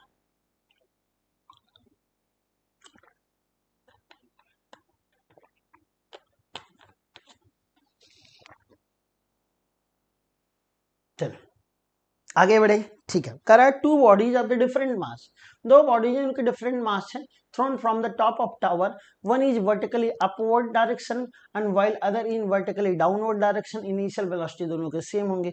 क्या बात, बहुत ही बेहतरीन सवाल है यार। ये आपने पढ़ा होगा कि किसी बॉल को अगर v वेलोसिटी से फेंकते हो तो सेम हाइट पे रिटर्न होता है, वेलोसिटी v ही रह जाती है, फिर आगे जाती है। अच्छा, क्वेश्चन में क्या करा कि सेम हाइट से अब दूसरा भी टावर है, वहां से ये मान लो पहला नंबर बॉल है, दूसरे नंबर को सेम स्पीड से ही यहाँ फेंक रहे हो। हाँ, अब बस यही दो सिचुएशन दिया, क्वेश्चन ऑप्शन पढ़ते हैं। Both the body will reach the with same speed. एक बात बताओ, जब ये रिटर्न हो कि यहाँ आया तो यहाँ भी इसकी स्पीड भी है, तो यहाँ से यहाँ सेम हाइट कवर कर रहा है, यहाँ से यहाँ सेम हाइट कवर कर रहा है, जी सेम लग रहा है, v बराबर u प्लस ए टी लगाओगे तो दोनों की यहाँ जब हिट करेंगे तो वेलोसिटी सेम होगी। पहला पार्ट तो बिल्कुल सही बोल रहा। सेकंड पार्ट कह रहा है कि second body reach the ground earlier, कह रहा दूसरी बॉडी पहले गिरेगी। हाँ बिल्कुल भाई, ये घूम के जहां तक यहाँ आएगी उतने में पहुंच जाएगी, तो ये बात तो इनकी सही है, बात तो बिल्कुल सही, सेकंड वाला भी सही। कल एक्सेलरेशन ऑफ बोथ बॉडी जब सेम है तो हर कोई जानता है कि दो चाहे जितना मास हो जाए दोनों ही केस में जी ही लगेगा, एक्सेलरेशन भी सेम बिल्कुल। लास्ट ऑप्शन ना, ऑल ऑफ एबव। अच्छा, ऑल ऑफ एबव, तो कौन सा ऑप्शन? फोर्थ वाला ऑप्शन। ठीक है, मतलब सारे ऑप्शन से हो गए। मतलब प्रोजेक्टाइल का इतना बेसिक सवाल, इतना खूबसूरत सवाल इसने बना हुआ है इसमें कि रियल में इस क्वेश्चन का फैन हूँ। क्यों? क्योंकि बहुत सारी चीजें वो लोग कर पाएंगे जो लोग कैलकुलेशन के चक्कर में पड़ेंगे, वो फंस गए यहाँ पे। मतलब समझो कि क्या इनकी डिमांड है, क्या पूछना चाह रहे हैं, बस। चल आगे बढ़ते हैं अगले क्वेश्चन की तरफ। Question number 46। क्या बात, बहुत ही बेहतरीन सवाल। मतलब कि जिसको याद होगा वही आंसर मारेगा, वरना भाग जाओ। मतलब दो कड़ी का सवाल तो नहीं बोलूंगा कि इस क्वेश्चन ने सबको बाकी कहेगा कि जिनको आता है रुको, वरना जाओ। तो ये सब चैप्टर यार पढ़ लेना बहुत बेहतर। अगर आता है तो बहुत अच्छी बात, नहीं आता कोई बात नहीं, एक बार सीखो और दोबारा पढ़ो। ये थ्योरी मत पढ़ना, क्वेश्चन कर लेना। ठीक है, क्या बोल रहा है? The graph given below represent the i versus b. I versus b क्या है? Characteristic of a zener diode. Zener diode का दिया है which part of the characteristic curve is most relevant for its operation as a voltage regulator. अच्छा, voltage regulator बताओ कब होता था? जब रिवर्स बायस में जाते थे। और रिवर्स बायस में कब जाते थे? क्या वोल्टेज यहाँ जब जीरो ये होगी क्या? नहीं, जब यहाँ करंट बढ़ने लगता है, रिवर्स में जाने लगता है, तब। तो मतलब कौन से सेक्शन की बात कर रहा है? डी एंड ई। यही होता है क्वेश्चन का थिंग। मतलब समझे कि सबने पढ़ा होगा इसे, पर हर कोई इसका जवाब नहीं दे पाएगा। इसलिए नहीं दे पाएगा क्योंकि हम लोग क्या होता है, एक सिंपल फॉर्मूला पढ़ के भाग जाते हैं, वही सबसे बड़ी गलती हो जाती है। तो इसलिए ऐसे क्वेश्चन को जरूर अच्छे से पढ़ो ध्यान से। कौन सा होगा? फोर्थ पार्ट, डी एंड ई। आगे बढ़े, चले। हाँ, बहुत बेहतरीन, मतलब कि इस टेस्ट का सच में मैं फैन हूँ। इसलिए फैन हूँ कि ये नहीं क्वेश्चन बहुत टफ आ गया, इसलिए कि इसमें कॉन्सेप्ट बहुत बेहतरीन वाला गया। आओ, ये है सुपर सवाल। इस सवाल में मैं तुम्हें सिखाता हूँ जिसमें मुझे सिखाने की जरूरत है। इस सवाल का बताइए आंसर दे पाए थे कि नहीं दे पाए थे, कौन सा ऑप्शन सही था? दे पाए होंगे जरूर।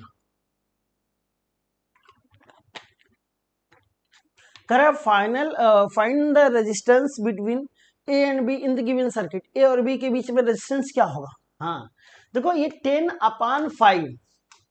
ठीक है भाई, 5/10। ठीक है भाई, ये आएगा 1/2, ये आएगा 2। क्या ये व्हीटस्टोन ब्रिज बनेगा? ना, व्हीटस्टोन ब्रिज तब बनता था जब रेशियो सेम। अब रेशियो डिफरेंट हो गया, इससे जोड़ दो, ये 2.5 मिलके कितना हो गया? 5। मतलब समझे? अब तुम्हारे लिए मैं कॉन्सेप्ट सिखाने वाला कॉन्सेप्ट बता रहा हूँ। एक काम करिए, आपने फॉर्मूला पढ़ा होगा, नहीं पढ़ा होगा तो जान लो अब पढ़ना बहुत जरूरी है, क्योंकि ऐसे क्वेश्चन जरूर आते हैं। देखो, ऐसा हुआ, फिर ऐसा हुआ, ऐसा हुआ, ऐसा हुआ, ऐसा हुआ, ऐसा, ऐसा, ए बी क्वेश्चन। हालांकि ये नहीं कहूंगा, ट्रेंडिंग सवाल नहीं आज की डेट में। R1 R2 R3 बोलो, तो रेशियो अगर सेम यार, एक 1/2 एक 2 है तो एक बाई 1/2, तभी ये फॉर्मूला लगेगा, ऑलवेज नहीं। तो ये R2 बोल दो, इसका नाम R1 बोल दो, रेशियो अगर सेम हुआ तो। ऐसी कंडीशन में इसकी सॉल्विंग जैसे मैं कर रहा हूँ, सॉल्विंग कैसे करूंगा बताओ? इसकी जो मतलब इतने को केवल देखो, इन आंसर तो पूरे का आएगा। आर इक्विवेलेंट की जो वैल्यू होती है ना, पहले एक काम करो, पेयर बना लो, R1 R2 R3 पेयर बना के मल्टीप्लाई करो। क्या याद करो? R1 R2 R2 R3 plus R3 R1। ये तो सिंपल है, इतना तो क्लियर। नीचे सबको ऐड करो, R1 plus R2 plus R3। देखो, ये मेथड है जहां से मैंने भी याद किया था, आप भी ऐसे याद कर लेना। अब देखो, R1 R2 यहाँ है, R3 बीच में था, तो यहाँ केवल 2 मल्टीप्लाई कर दो, और 2 यहाँ R3 है तो R3 को 2 दे दो, ऐसे लिख दो इसको थोड़ा सा अच्छे से। तो क्या लिखोगे आप, +2 इंटू R3। बस काम खत्म हुआ, बस फॉर्मूला रखो, आगे काम खत्म। तो आर इक्विवेलेंट की वैल्यू क्या हो जाएगी आपके पास, 2R1 R2 plus R3 plus R4। बस आई थिंक आ गया होगा, सबसे आ जाएगा। तो वैल्यू आप पुट करो, इसकी इसे R1 बोल दो, इसे R2 बोल दो, इसे R3 बोल दो।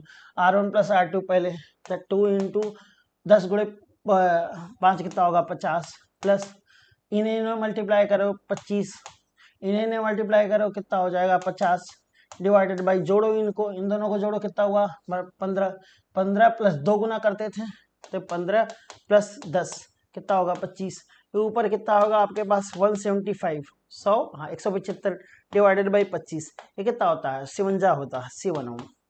बहुत बेहतरीन, ये सच में समझने वाला सवाल, मुझे लगता है कम ही लोग इसे कर पाए होंगे, क्योंकि ये मुझे याद है कि ऐसे क्वेश्चन पहली बात आज की डेट में ट्रेंडिंग नहीं, मैं मानूंगा ये नहीं कर रहा हूँ आते नहीं है, पर ट्रेंडिंग नहीं है।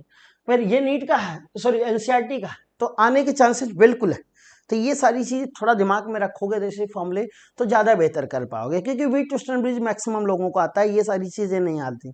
क्यों? क्योंकि वीट स्टोन ब्रिज हर कोई पढ़ता और पढ़ाता दोनों, ऐसे क्वेश्चन सच में नहीं पढ़ाए जाते हैं, मैं मानता हूँ, क्योंकि हम लोगों का आदत होती है ना कि जो ट्रेंडिंग हो या जिस टाइप के सवाल लोगों को ज़्यादा अच्छा लगे उस टाइप की आदत करते हैं, और वहीं हम लोग मात खा जाते हैं, क्योंकि हमें सिलेक्शन चाहिए, हमें चीज़ें सीखना नहीं। ठीक है, अब देखो आपको क्या लिखा हुआ कि क्लोज ऑर्गन पाइप है एंड ओपन ऑर्गन पाइप है, have their first overtone identical. अच्छा, फर्स्ट ओवरटोन इनके आइडेंटिकल है, frequency and their length are in ratio. अच्छा, उनकी एक बात है, देखो फर्स्ट ओवरटोन अगर उनके सेम है तो आप जब ओपन पाइप की बात करोगे, और सॉरी क्लोज पाइप की बोलोगे, कितने बनेंगे 3 ओवरटोन ऐसे बनेंगे, समझ रहे हो आप? हाँ, बस एक साइड क्लोज एक साइड ओपन, और दोनों साइड ओपन होंगे तो यार ऐसे हो जाएंगे।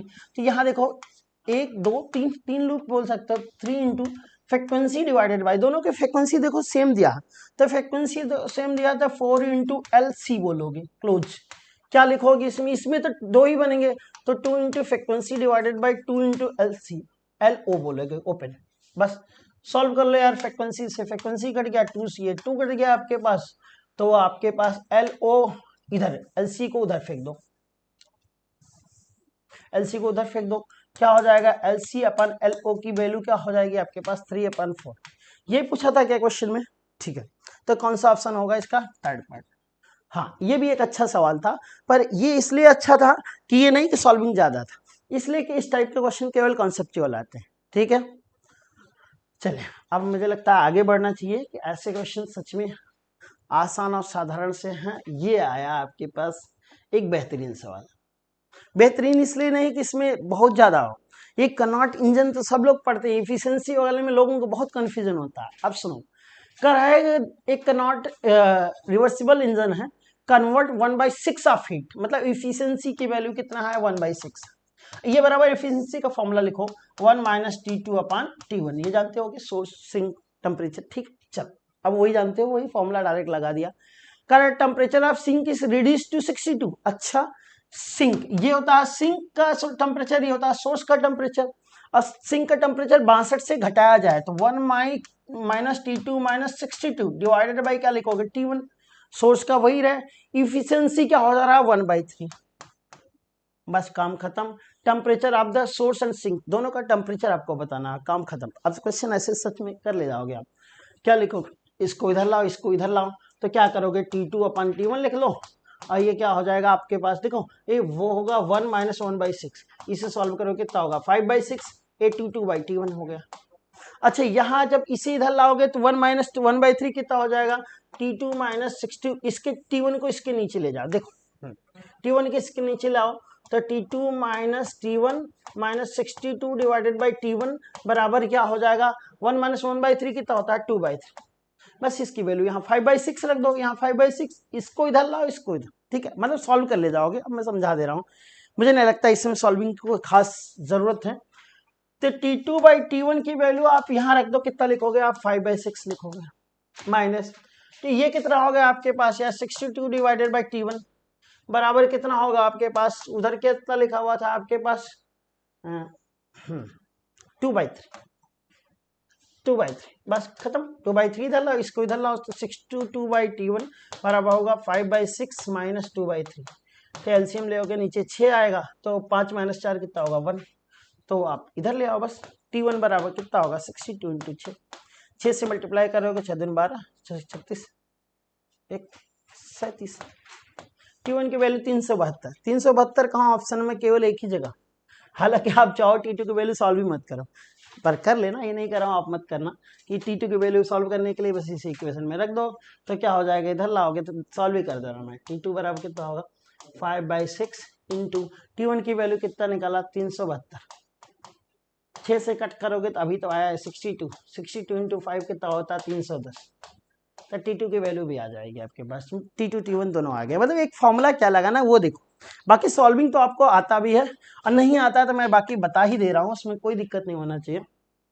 ये थे बेहतरीन सवाल। इनमें सच में ऐसे क्वेश्चन आते हैं नीट में, हाँ ऐसे क्वेश्चन को मैं सजेस्ट करता हूँ, ऐसे क्वेश्चन को आप जरूर करके जाइए, ठीक है। चले आगे बढ़े। अब लास्ट क्वेश्चन की तरफ चलते हैं यार, क्वेश्चन नंबर 50। और क्वेश्चन नंबर 50 आपने किया भी होगा, और एक बार आप कोशिश करो। इसमें क्वेश्चन में क्या है, सॉल्विंग कुछ नहीं, थोड़ा दिमाग लगाना तभी आंसर दे पाओगे। दिमाग लगाना है तभी आंसर दे पाओगे। दिमाग लगाओ और बताओ कौन सा ऑप्शन होगा, फिर चलते हैं।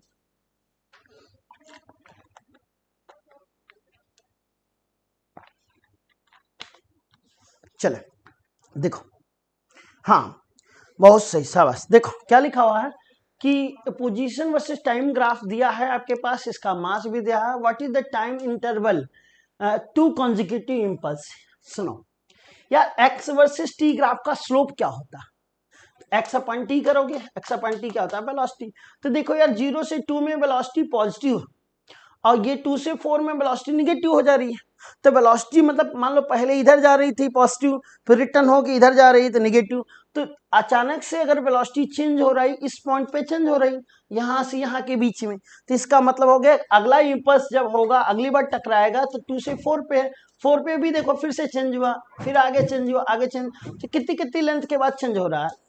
8 - 6 कितना हुआ 2, 4 - 6 कितना हुआ 2, और ये 4 - 2, मतलब 2 इंटरवल 2 सेकंड बाद ही क्या हो रहा है, अपने आप को चेंज कर रहा है। तो कौन सा ऑप्शन होगा आपका, फर्स्ट पार्ट। आया समझ में। बहुत ही बेहतरीन सवाल था, बहुत ही खूबसूरत सवाल, ठीक है। चलो भैया धन्यवाद आप सभी का, आपने टेस्ट दिया। और एक काम और जरूर करना यार, होली को सबको बहुत बहुत शुभकामनाएं मेरी तरफ से। होली जम के खेलो, पर होली के साथ ये है कि थोड़ी तैयारी करते रहो, ठीक है। आप डॉक्टर बन जाओ, उसके बाद होली कॉलेज में खेलो, उसका मजा ही अलग है, ठीक है। चलो अब मैं इसी तरह अब इसी कंप्लीट करता हूँ। आपने टेस्ट दिया होगा बहुत अच्छे से, तो इस सेशन को यहाँ से हम लोग एंड करते हैं। मिलते हैं अगले एपिसोड में फिर कभी। चलो ठीक, थैंक यू।